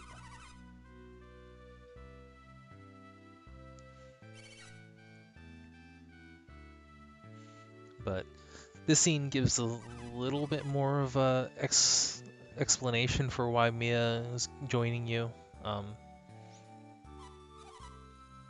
Though I don't think it really covers the reasons explicitly.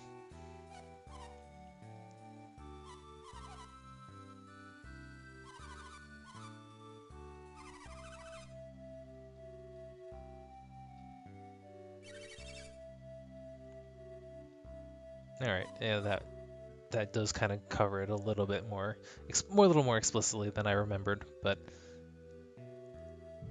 it's a sense of duty thing, especially having failed here, as she claims.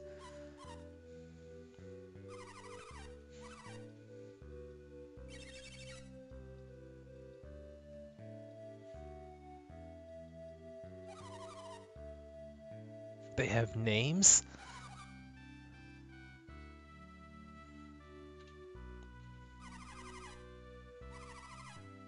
So yeah, you actually have to pay to res.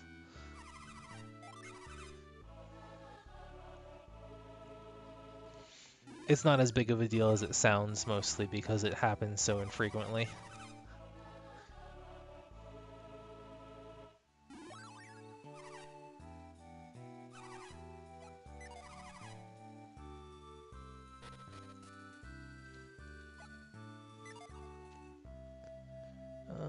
Alright, armory. Now that everyone's healthy again, I can buy weapons with my 3,000 coins. Except that's the armor. I want shiny new weapons.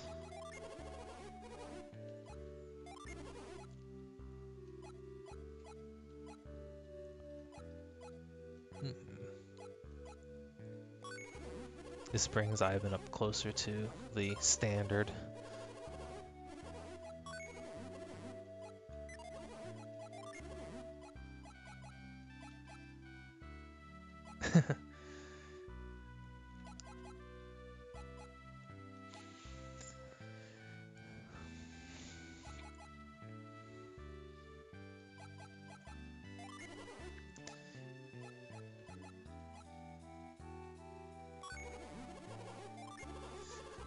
Yeah, Bandit Sword was kind of has been outdated for a while now.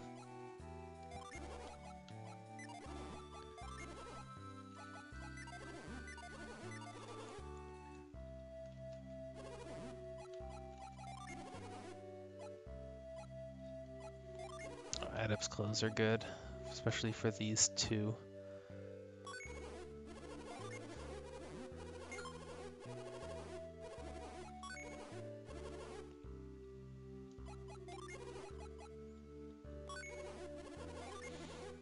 That's unfortunately not going to be...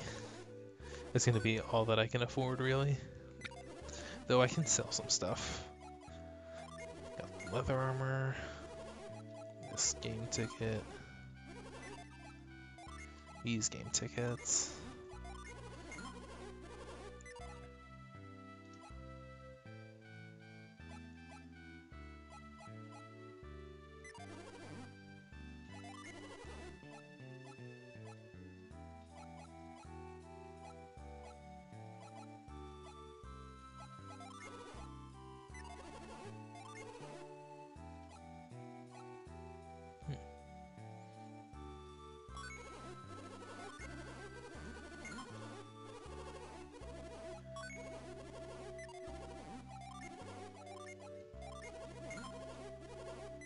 I think that's probably good enough for now.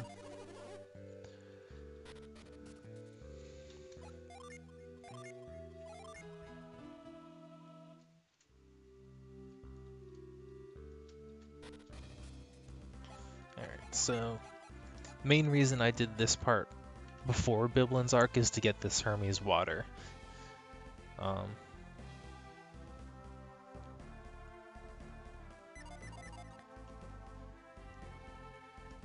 because if you do the Biblin arc, you kind of have to go through a dungeon, get to the end, realize you can't fully complete that arc until at that moment.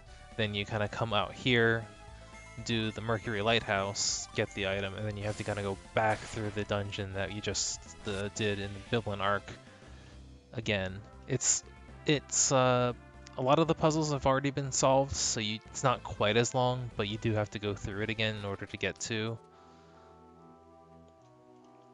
You do have to go through like the early stages to get back to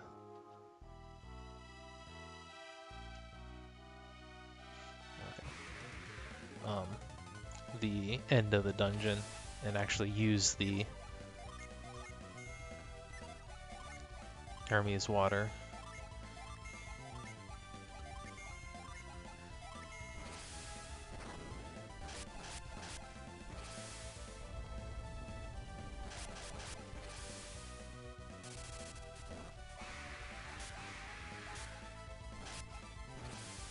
So now that I'm actually over leveled for the next dungeon, I think I can actually kind of burn through it fairly quickly, and we'll try to clear that before I call it a night.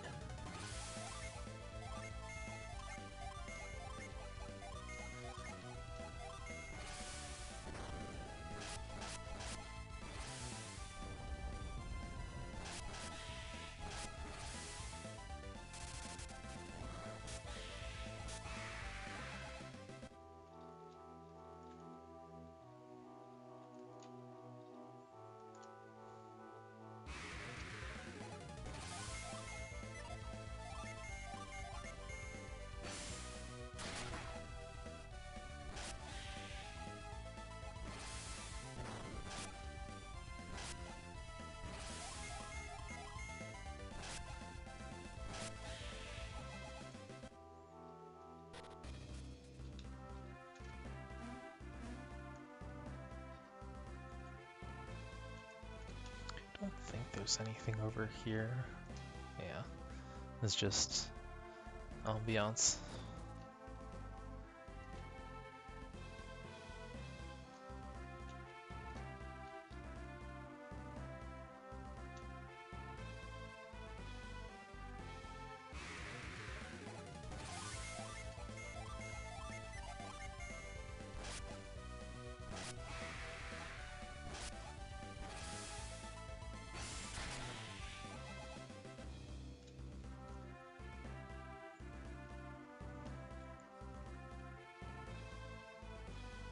Alright, so let's start this story.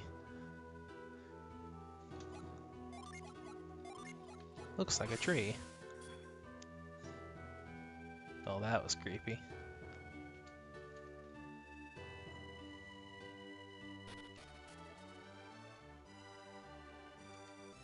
Hey, something to use catch on.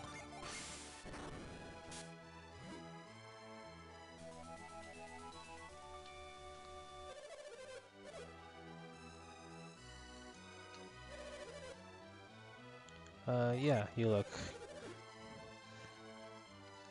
pompous enough to have been responsible for something.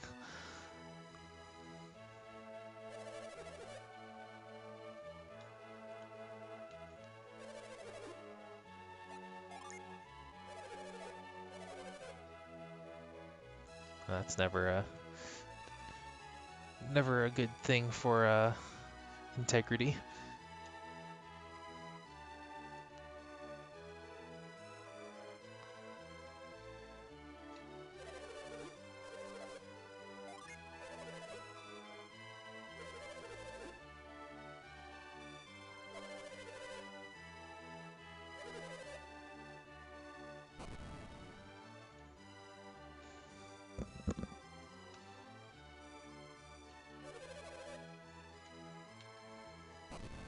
Lord McCoy, not to be confused with Lord Hammett. This is a different noble.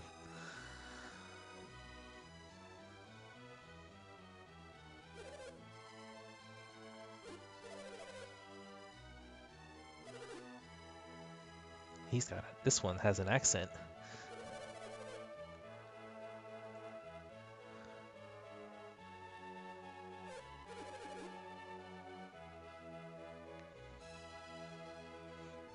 Always kind of struck me as something of a brogue.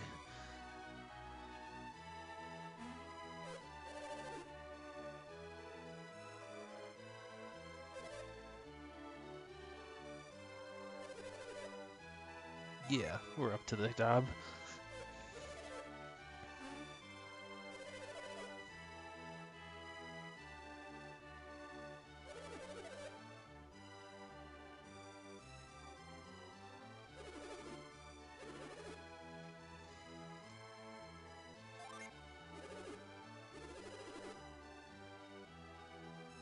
Wonder if he could hear all that.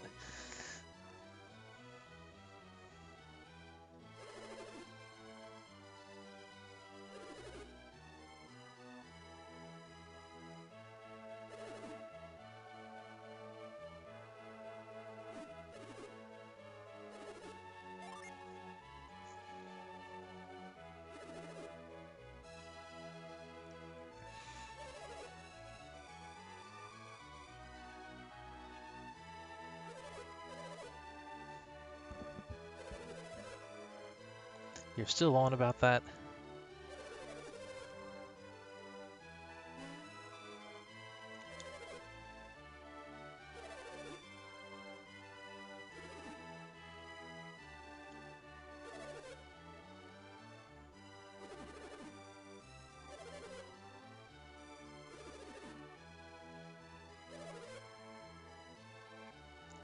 So this is actually, now that I'm thinking about it from a little bit more of a critical eye than I usually do, it is kind of an interesting scene. I think the player is supposed to feel frustrated that that we aren't allowed to, or at least the Lord is not permitting us to act on this. But at the same time, the Lord's actions in this particular case are humane in their own sense. He doesn't believe. Admittedly, he doesn't know what we're capable of, but based on what he can tell, he doesn't feel comfortable giving us that permission,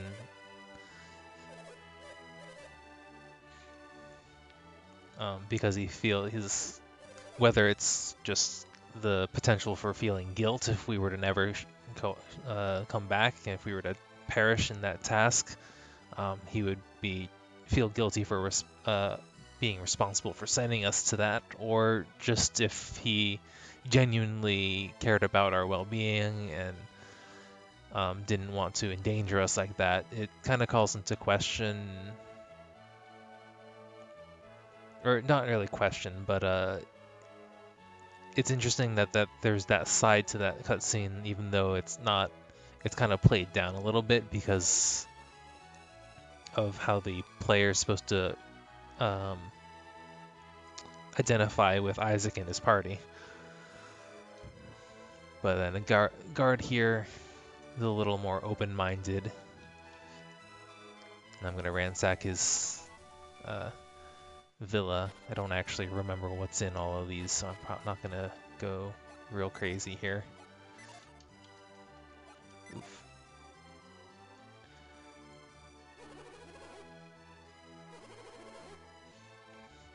What are you really thinking? I just still have it set to L.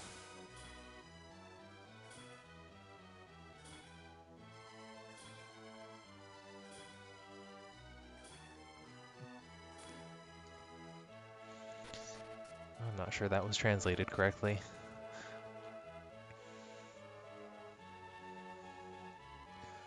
So yes, it is actually possible to mind read every NPC in the game, which is kind of neat that they wrote at least 2 different lines for every NPC to say.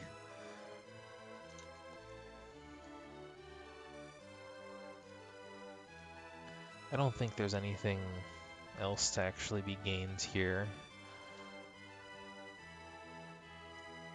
can see if I can mind read McCoy. What does he say first?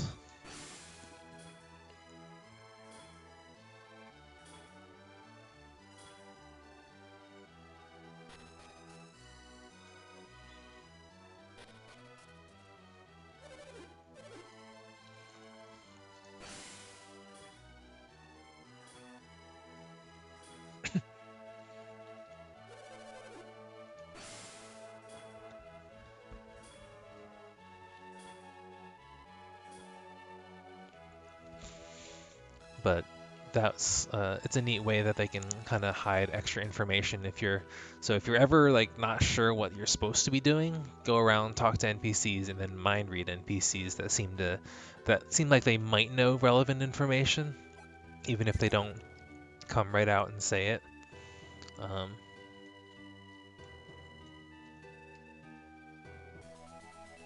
5 coins.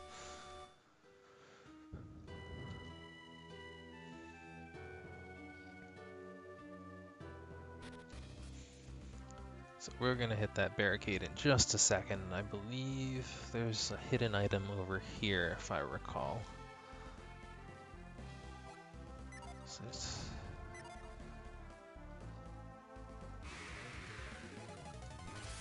and it's not something I'm really planning on using, but it's some extra money more than anything else. And there's only like 2 hidden items out on the map, so I like to pick them up. They're not generally too far out of the way.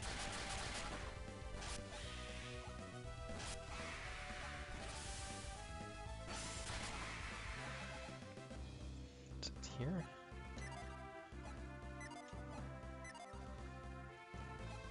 Maybe I am remembering that wrong.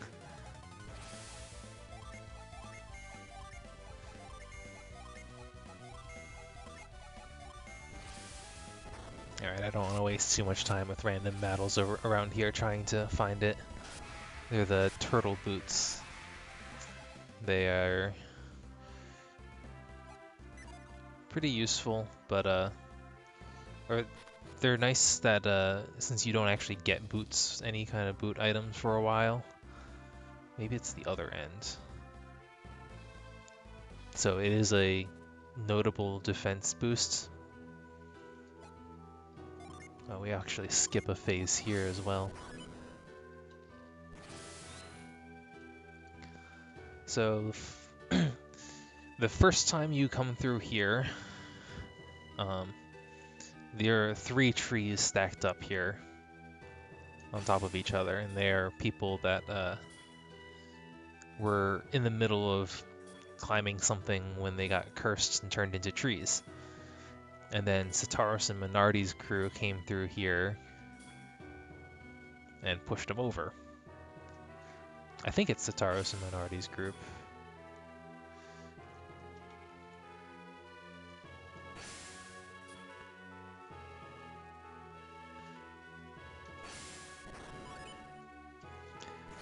Though I suppose it could be anyone. Don't ask me how they get the rest of the way on after being moved once, but yeah, you can save them here, and then once the curse is lifted, you'll get a reward. But if you don't save them after the curse is lifted, the girl is gone.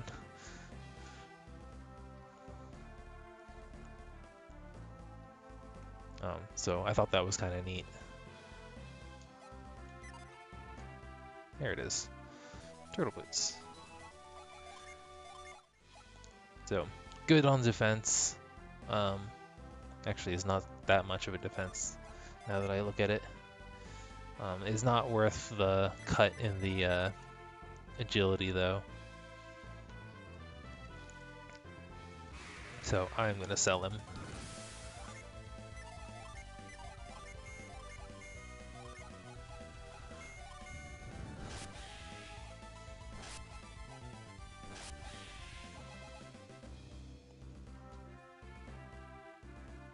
We'll hit the city first, because there's a Ginny to be obtained here.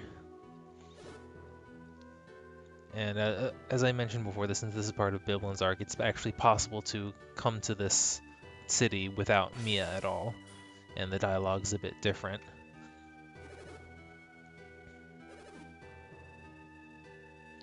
It's actually possible to be here without having talked to McCoy, Lord McCoy, at all as well. And they make some assumptions in that you've picked up on the fact that there's this curse that's turning people into trees by talking to the NPCs in the town, because I don't believe it was ever explicitly stated to the party in a mandatory cutscene that such a thing was happening. We got into that conversation with McCoy, and Ivan already knew about it. Since I've played this before, I'm going to say yes, I know. Though that's also still kind of valid because we were talking to McCoy's wife, and she mentioned cutting down a tree. A holy tree. Maybe not holy, but...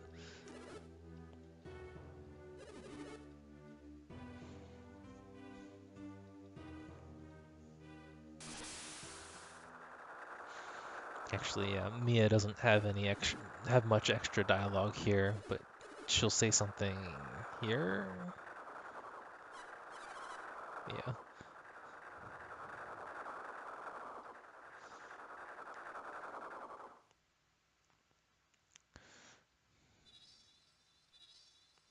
Some kind of mind blast.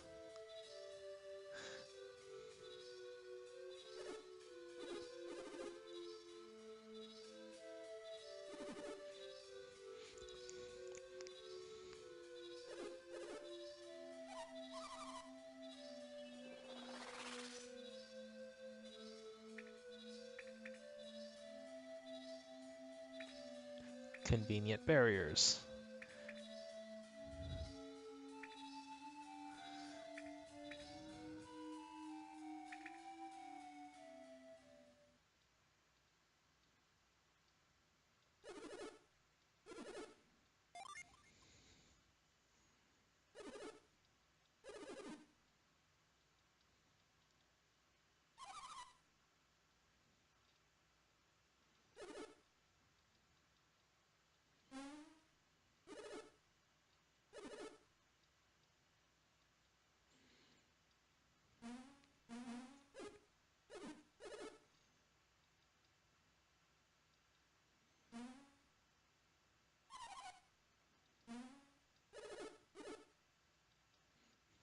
Five more minutes, Mom.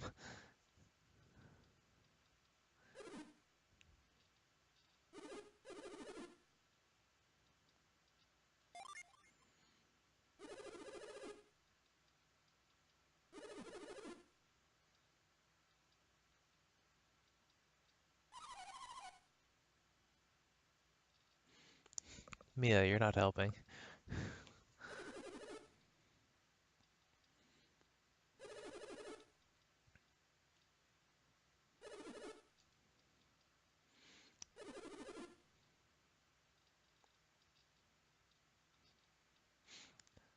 Dialogue referencing gameplay?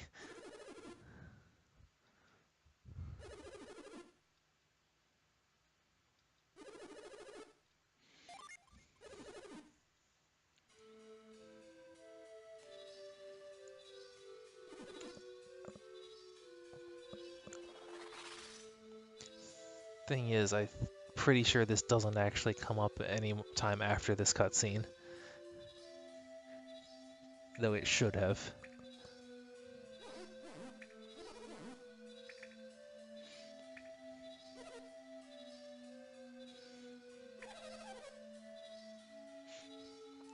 These are talking trees, and they're talking about glamour.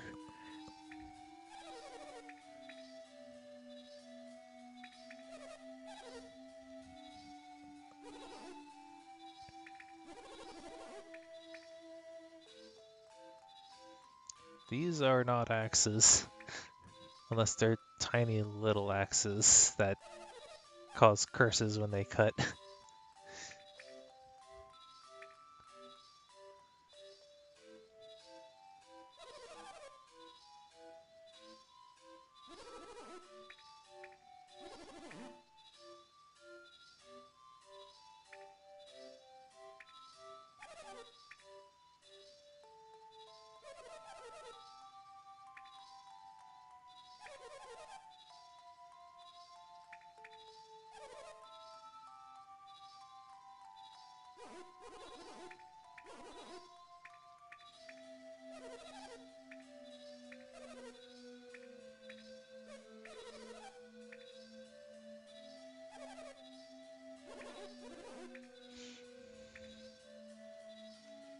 Thank you for that, information, kind lady tree.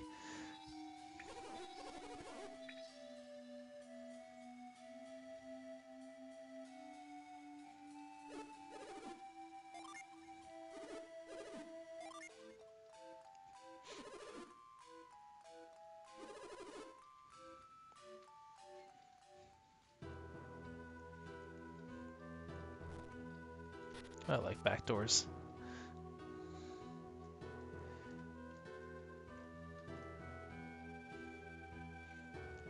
Yeah, as I say, the only reason to make a really long pathway like this is because you can get into battles during it.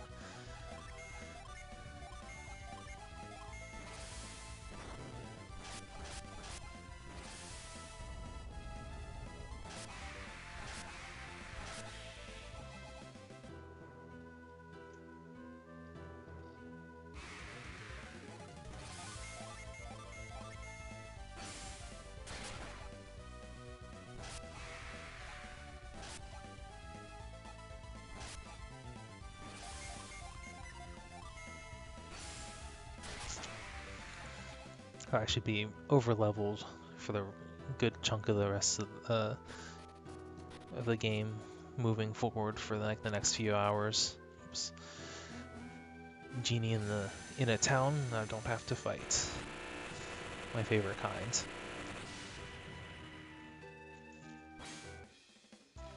Granite's good. Granite is a like a damage cut. He's a defensive buff for one turn. I think it's only one turn. But it's a significant damage cut. So he's great when if the boss is like, the bosses don't really excuse me,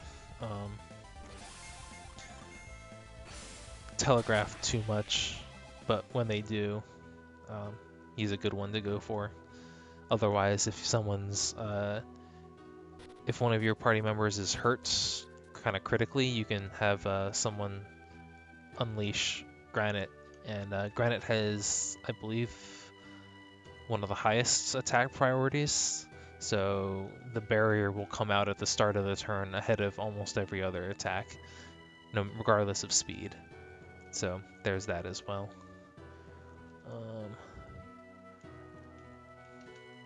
Trying to remember if there are any other good hidden stuff in this town. I want to say there's stuff in this tree. It's got multiple stories, but I don't remember off the top of my head. So I think we're, for the most part, done here. Here's the forest.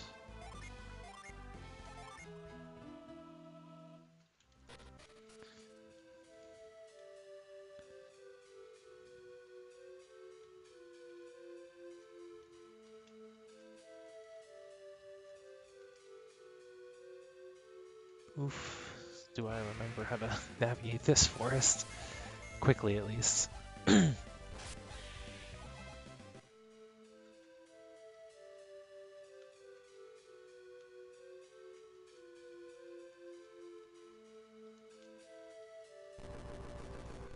So, log rolling options not only open up new routes that were once blocked, but they also can enable new routes by providing platforms where they weren't originally available. And that's kind of a big part of this pre-dungeon area.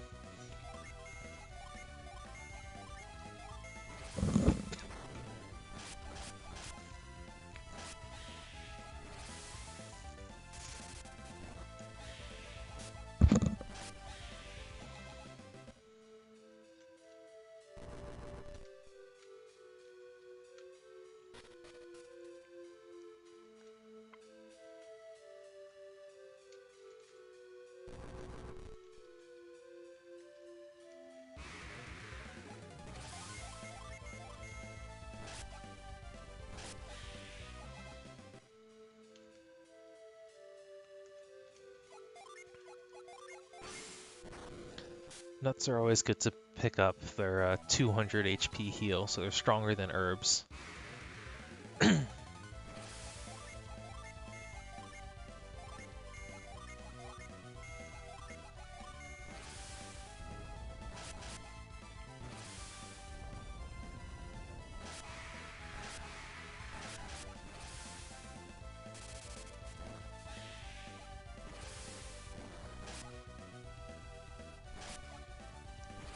Wow, it survived.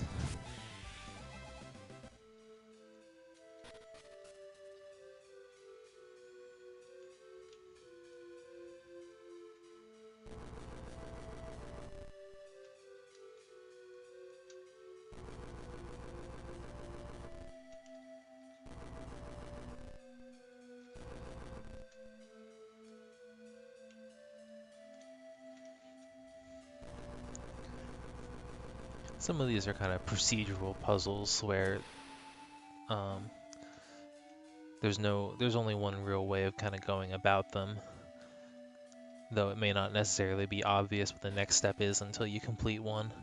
This one is a lot more open-ended, and I don't think, no, we'll see if my muscle memory has this one memorized. I'm not sure that I do. So the logs, since it's wood, it floats.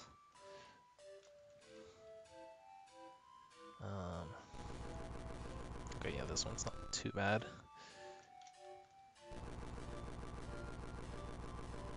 Oops, I did need to bring move both of them up first.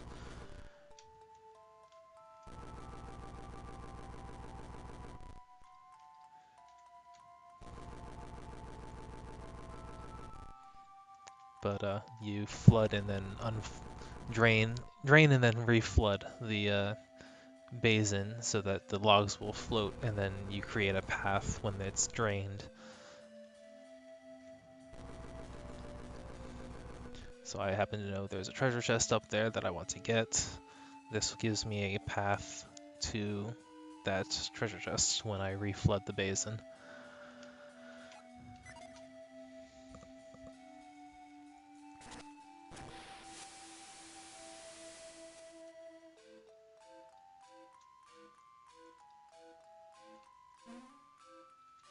I don't remember what's in this treasure chest, but if it takes this much effort, it's usually pretty good. And it is.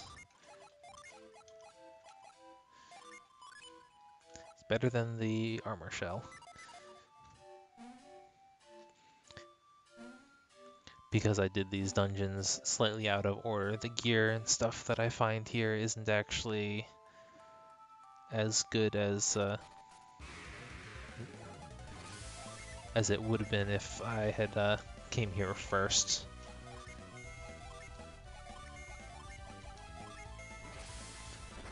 And the fur coat, I believe, has a resistance to water, so it actually would have another kind of pointer to having done this dungeon, supposing to have done this dungeon first, because that equip would have helped in the Mercury Lighthouse, wherein most of the enemies are water type. Leaving and re-entering resets the puzzle, so I don't have to move all of those back. And now I just have to move this one as the normal portion of the puzzle.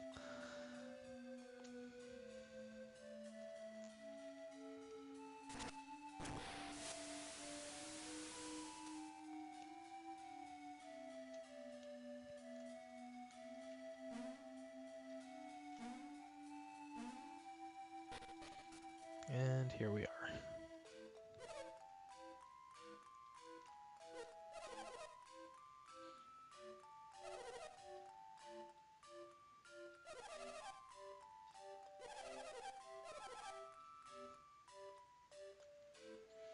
That's encouraging.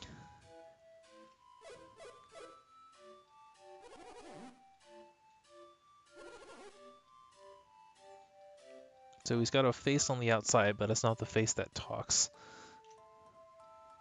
Well, here's the real dungeon.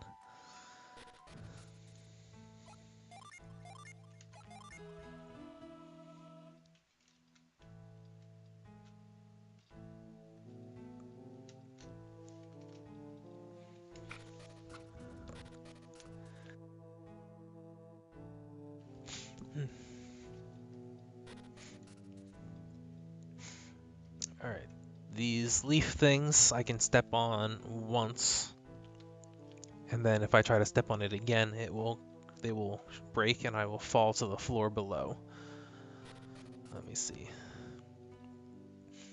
It's a bit of a weird effect here, but it's trying to represent how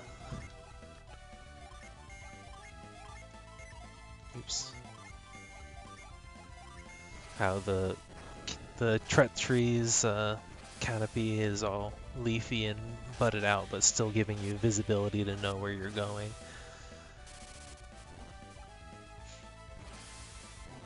I suppose it's kind of a bit of a cheap way of designing it, though, where they could have just kind of planned out where they want each of the branches to go.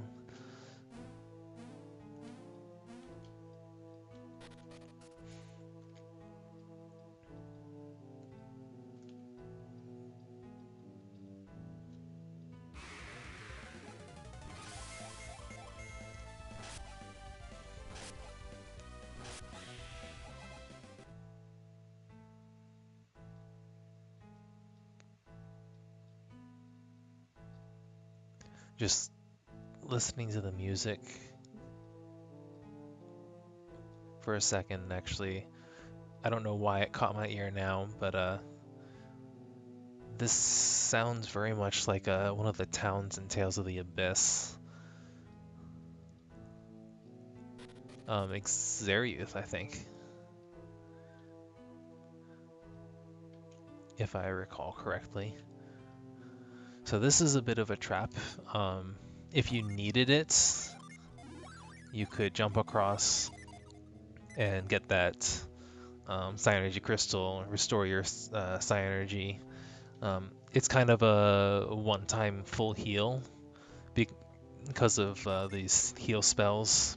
So you use up your PP, get everyone to full health, and grab the crystal, and that restores your PP. So it's effectively a full heal. Oops. But in that particular case, you jump across that to get to it. If you wanted to come back, you would fall to the floor below because you had already stepped on that leaf thing once. And this is not the right way to go.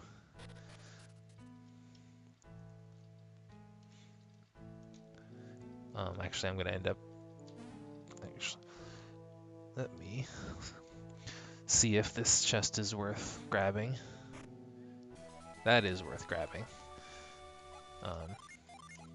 Heal ring is like the catch beads in that it bestows... it doesn't bestow, but you can use it like an item, and it's a multi-use heal. And basically, every time you use it, there's a chance of it breaking.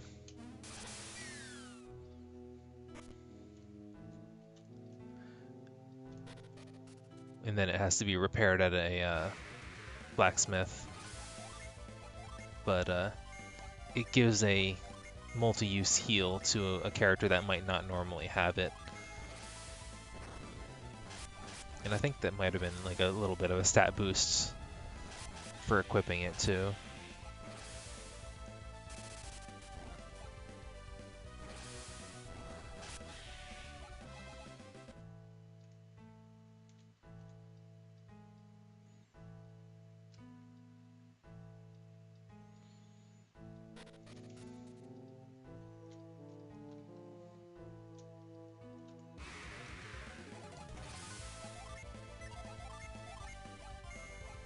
Actually, I can show off Granite's effect.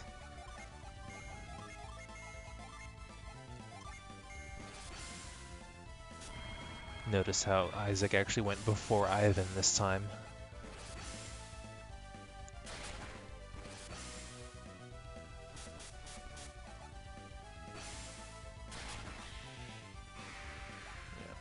Troll is weak to fire. Troll's weak to getting flamed.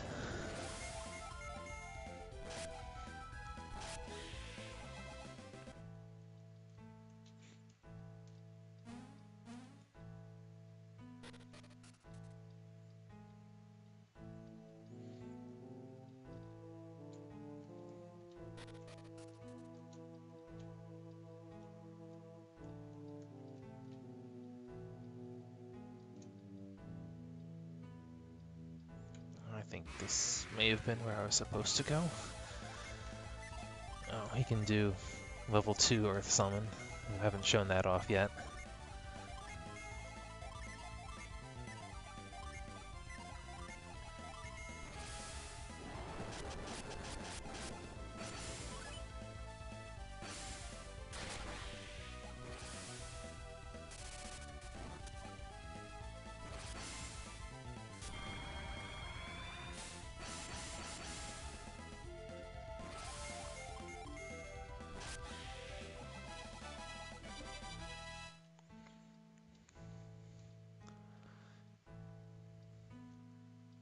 Just checking, I don't remember if there are any chests in the now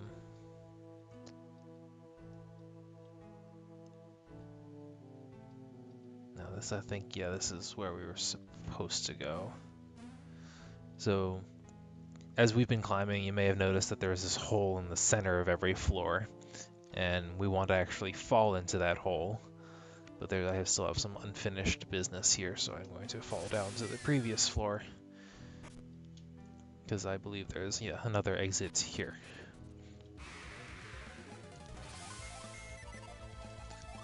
Use Ramses to obliterate this little spider.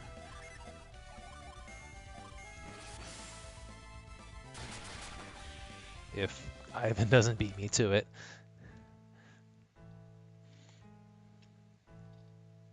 So I want that treasure chest, and more importantly, it's just a nut. I want this Wind Genie. This is another one that's not too big of a deal to reset, but I'm just kind of in the habit of saving before I engage. I might as well unleash all of my summons on him in the first turn. Because since he's in a dungeon and not in a town, I have to fight him. Get that Ramses and Kiederen and Jupiter and Nereid. This won't do much, but this should.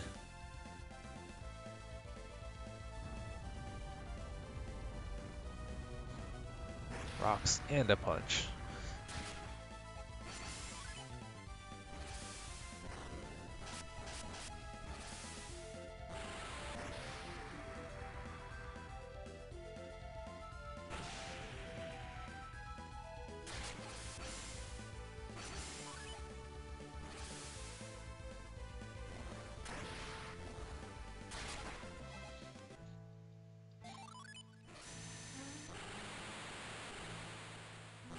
This gives me 2 gene of every element,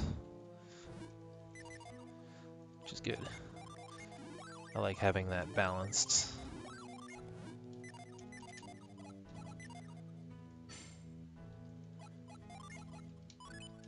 I'll show off Atalanta next battle. I have to go back down because I need to go out the other entrance again.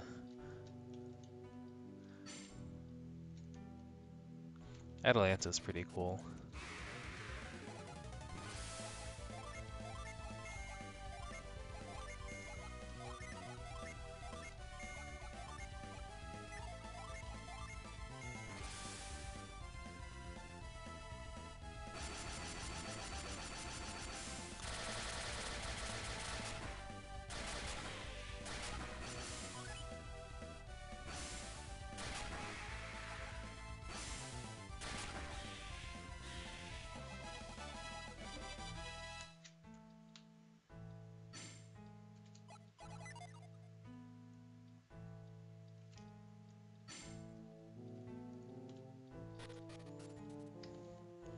Alright, now I want to actually fall into that center area.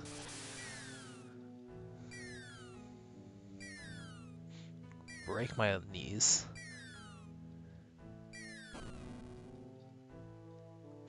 But I'll just walk it off.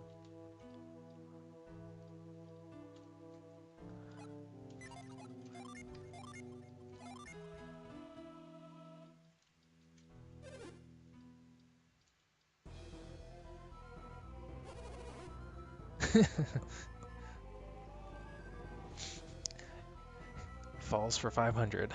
Alex just teleports away.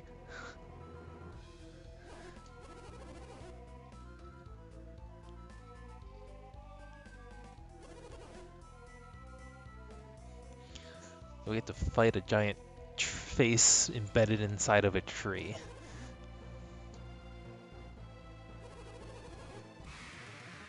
But he's actually a floating head. I don't get it either.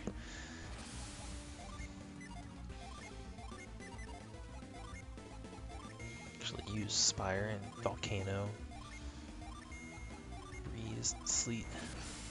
Or Gust, not Breeze.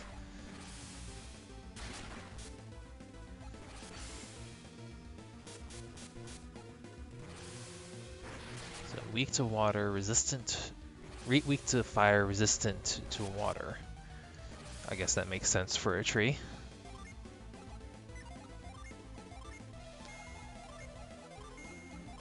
Breeze is a resistance buff, so take less elemental magic damage.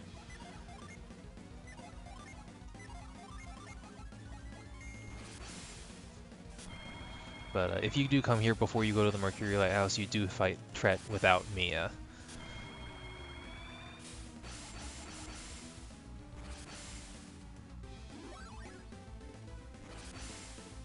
And yeah, the resistance values are kind of weird in that they're nice round 20, 40, 60, 80, whereas attack boosts I think are proportional to something, because Isaac's getting 25, Garrett's getting 24, Ivan's only getting 18, and then Mia's only getting 18. So those aren't particularly round numbers.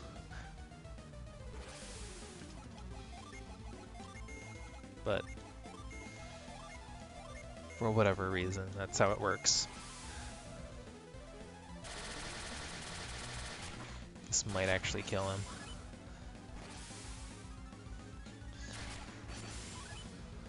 I'm gonna do, what, almost 400 damage? 360. This one should do a little more than 100. Nope, no, he's still alive. That was creepy, and he did not want him to do that again.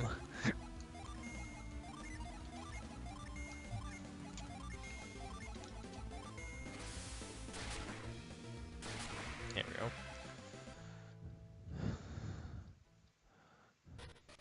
Thank you for giving us a way out and not starving us out of spite. Though I guess that was the wrathful side of him that we just defeated.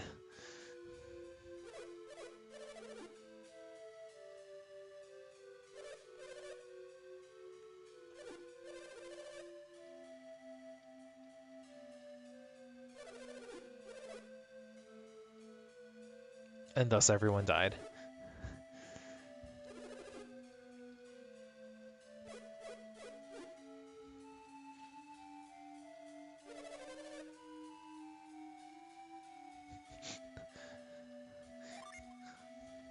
We can't just let this tree die.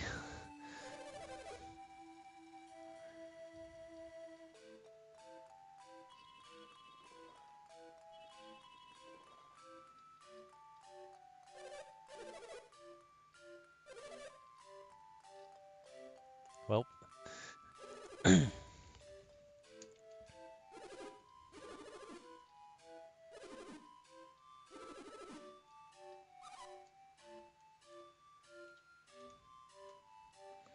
And that's basically where this dungeon would leave you if you had done it before the Mercury Lighthouse.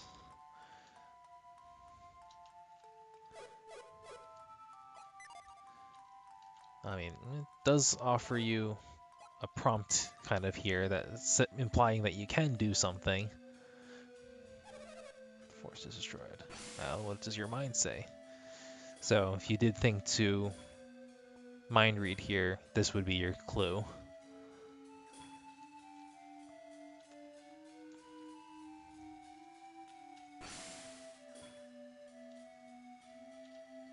I happen to have gone to Mercury Lighthouse already, and I also happen to have known to pick up the Water of Hermes.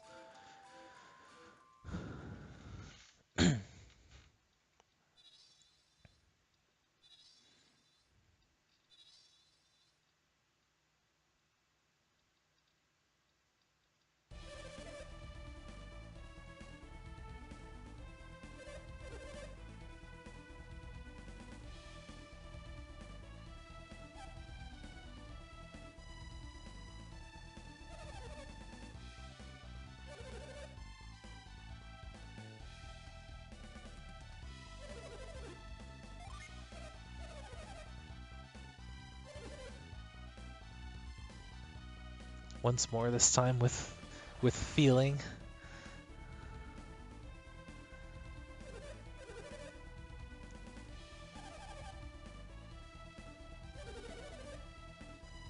Strange gemstones.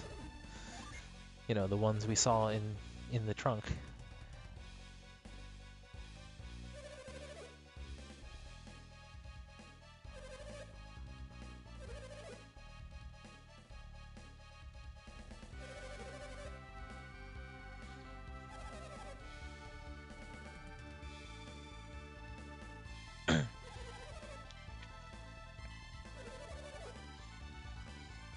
In a kind of twisted butterfly flutter kind of way, we were partially responsible for this. That's not to say that if we hadn't done anything, Tataros and Minardi would have broken in again and caused something similar to happen, but we were the ones that were in the Soul Sanctum and got those elemental stars moving away from where they're supposed to be, and I believe the eruption of Mount Elf was the catalysts that sent out those Psynergy stones, and thus led to this kind of corruption. Fortunately, I don't believe that that is overly prolifically used as a plot device. We'll see it, I think, one more time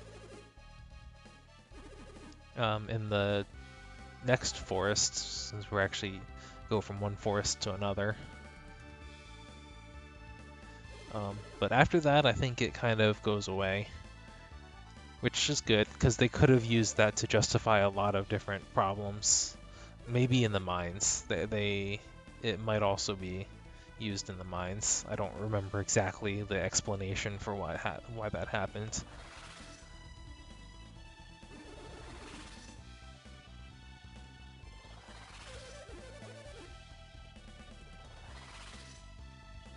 That's a helpful explanation.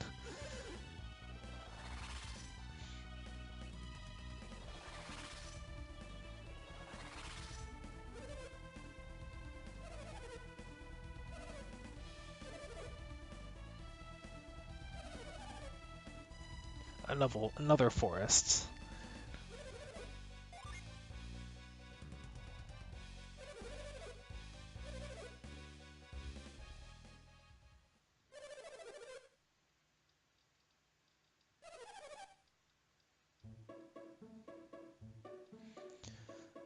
So you were not able to come back to this area in the second game. Otherwise, it would have been a great opportunity for a throwback.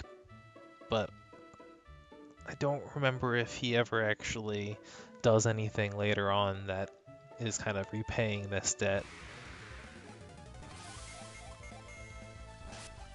Maybe I should talk to him again and see if he says anything. He might allude to the fact that he is the Djinni in his tree branches. Nope.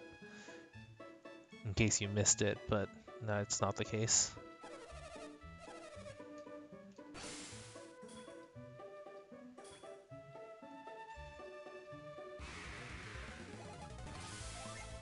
As I continue to hack up monsters right in front of them. Oh, impact. That's good.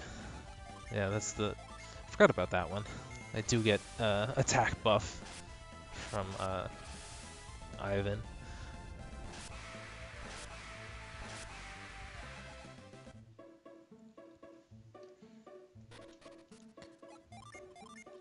Man, I love this spell.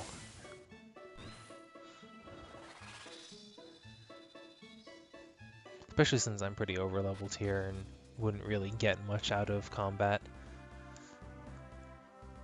So let me check back in Kolima itself. I don't really recall if there's any major rewards to be had here, especially since I already picked up the genie.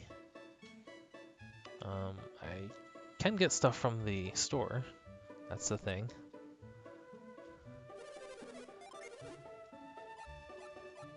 The broad axe is new.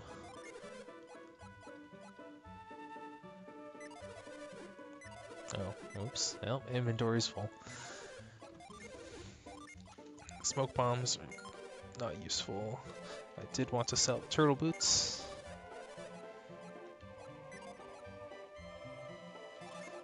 Don't need the leather armor anymore. I also do not need the empty bottle anymore.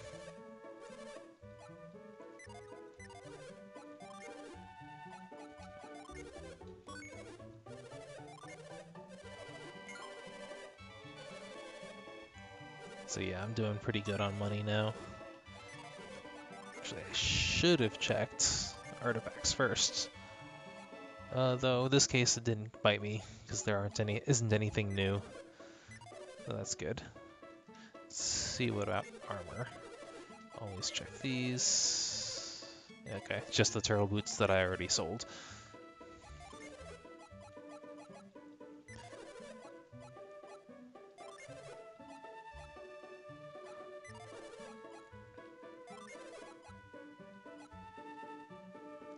That's a pretty good boost.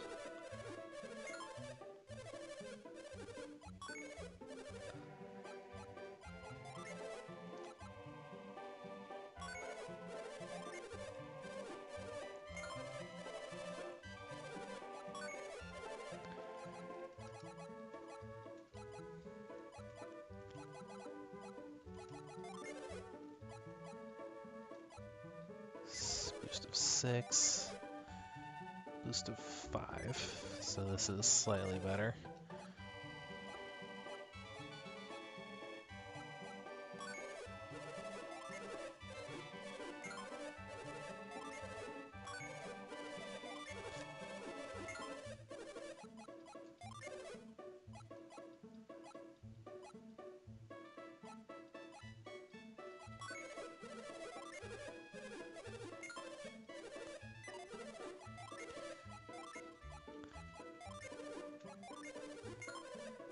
I think for the first time in the game, I'm actually going to be fully up to date on my armor and gear. Or at least as much as possible here.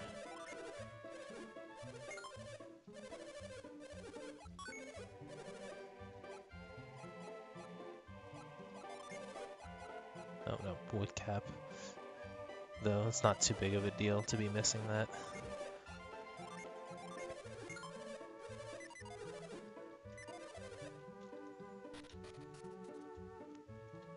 Actually, what was the upper floors here?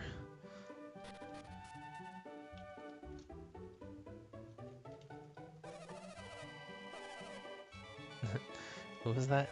Big strong warriors with great beards freed Kolima from the curse. Yeah, sure, if I see them.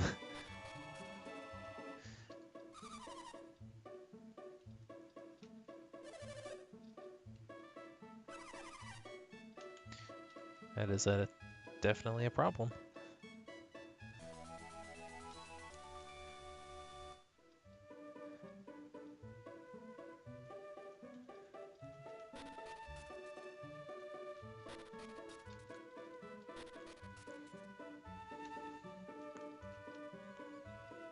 Alright.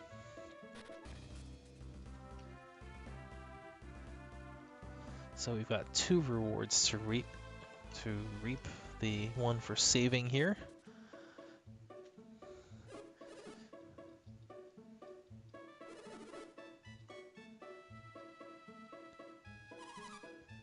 You and a lot of other people.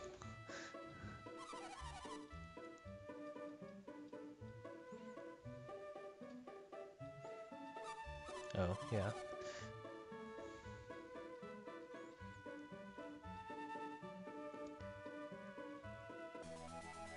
Yes, crude jokes aside, that is actually a permanent defense boost.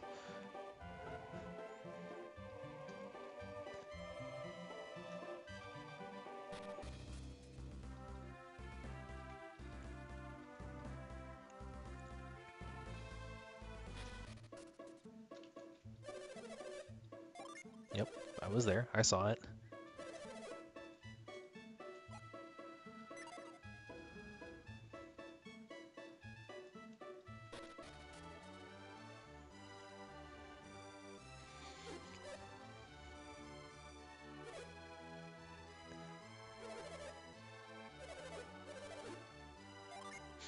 That's right. It was me. Nice to see getting the recognition we finally deserve.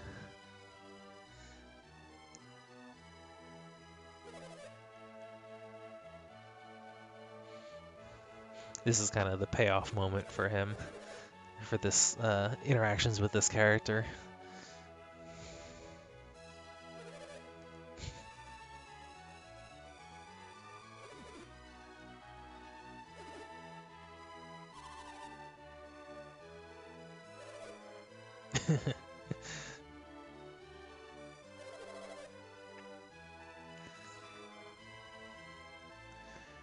Did I not decline your offer? Yes, you did not. Yes, you did decline the offer. That one always kind of tripped me up what he was actually trying to say. Did not give enough consideration.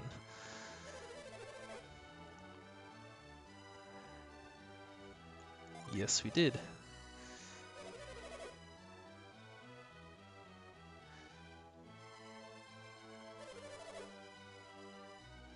I'm not sure if that previous line was the Lord and they forgot to include his portrait, or if it was supposed to be the guard, because it did have the Lord's accent. And I don't think I remember the guard having that accent as well.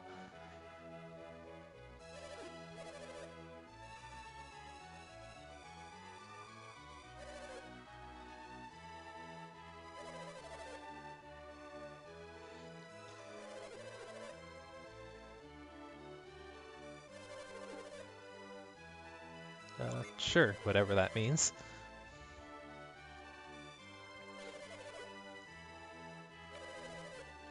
But given what I mentioned the last time we were talking to McCoy, I don't think his heart was necessarily in the wrong place, even back then. So it's nice to see that he's still, even as a noble, he's able to kind of be humble and recognize when he had made a mistake and grow from it after being proved wrong or corrected. And he's not too proud to admit it.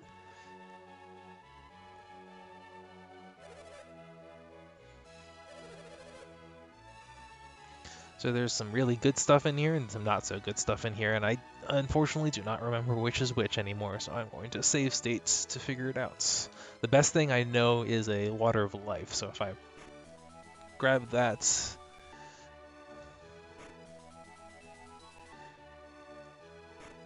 There we go.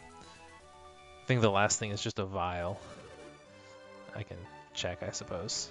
Yeah. So yeah, the Water of Life is by far the most valuable thing out of these four. Though the potion and the Psi Crystal are both also still pretty good. The potion is a full heal regardless of your health, and the Psi Crystal restores all your PP, both of which are more useful later in the game. But the Water of Life is always useful and pretty much always welcome, so it's by far the best reward to get.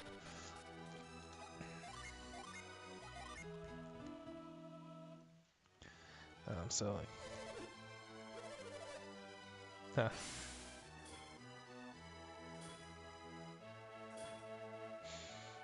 Maybe eventually she'll learn.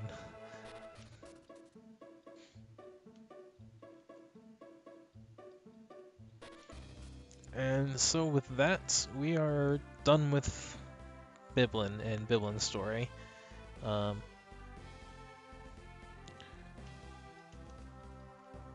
think we can real quick go across the bridge, and I'll stop right before the other forest, which is basically the next dungeon.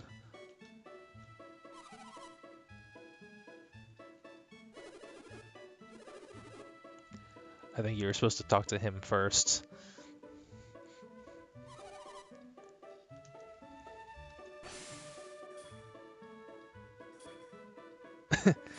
That adds a little bit of a different flavor here.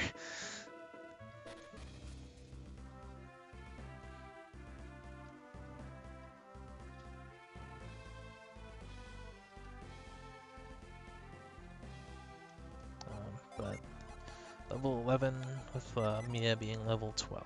Alright. That does seem about right based on my my recollection of this particular part of the game.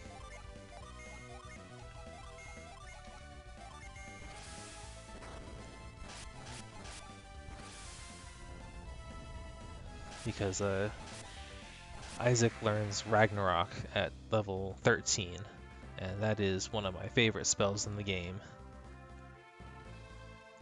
And you do get it right around here.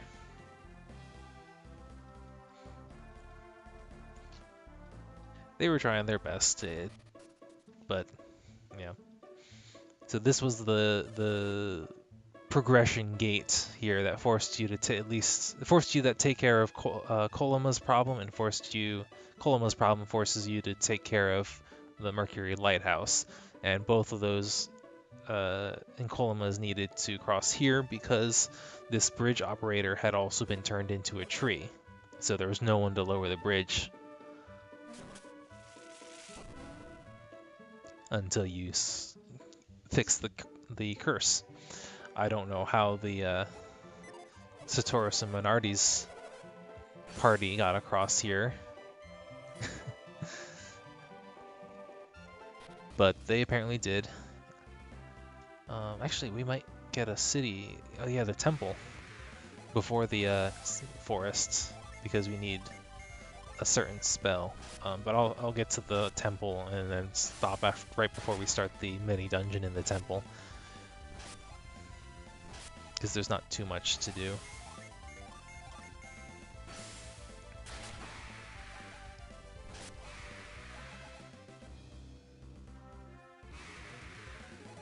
Assuming I don't get into random encounters every 10 feet on the way there.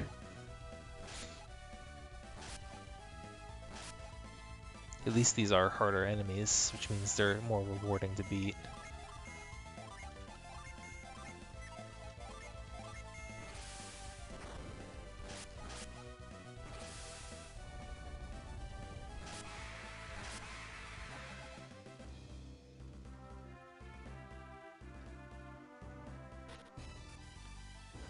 Fuchin.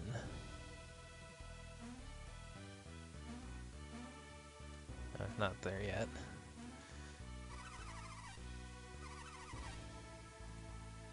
A very Chinese feel to this particular area. There's my inn.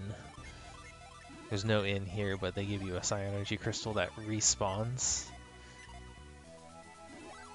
So it's basically a full heal.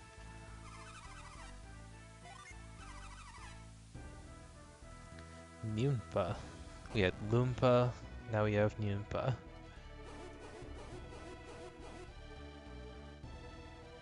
Alright, see ya. Just kidding.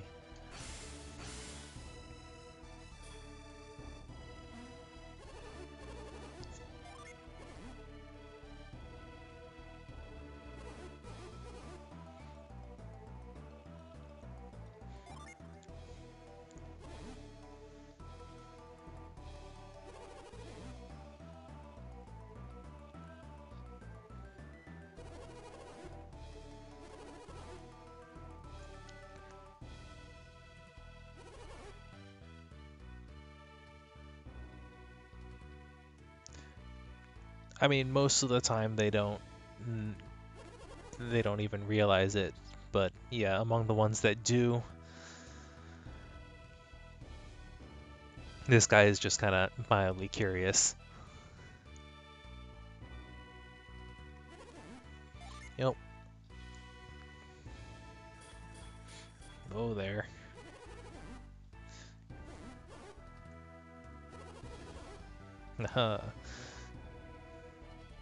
We didn't even notice him reading our minds. That's like next level mind reading.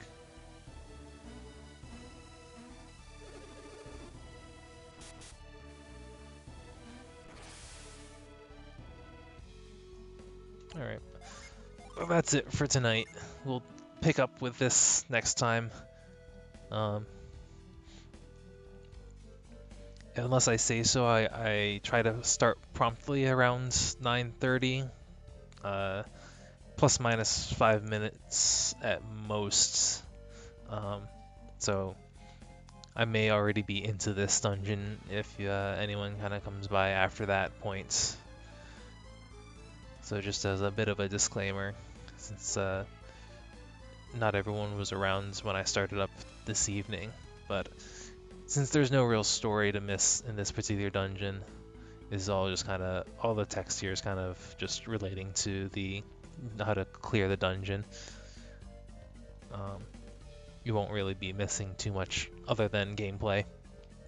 So thanks for joining in, everyone, and I'll hopefully see you guys all next week. Good night.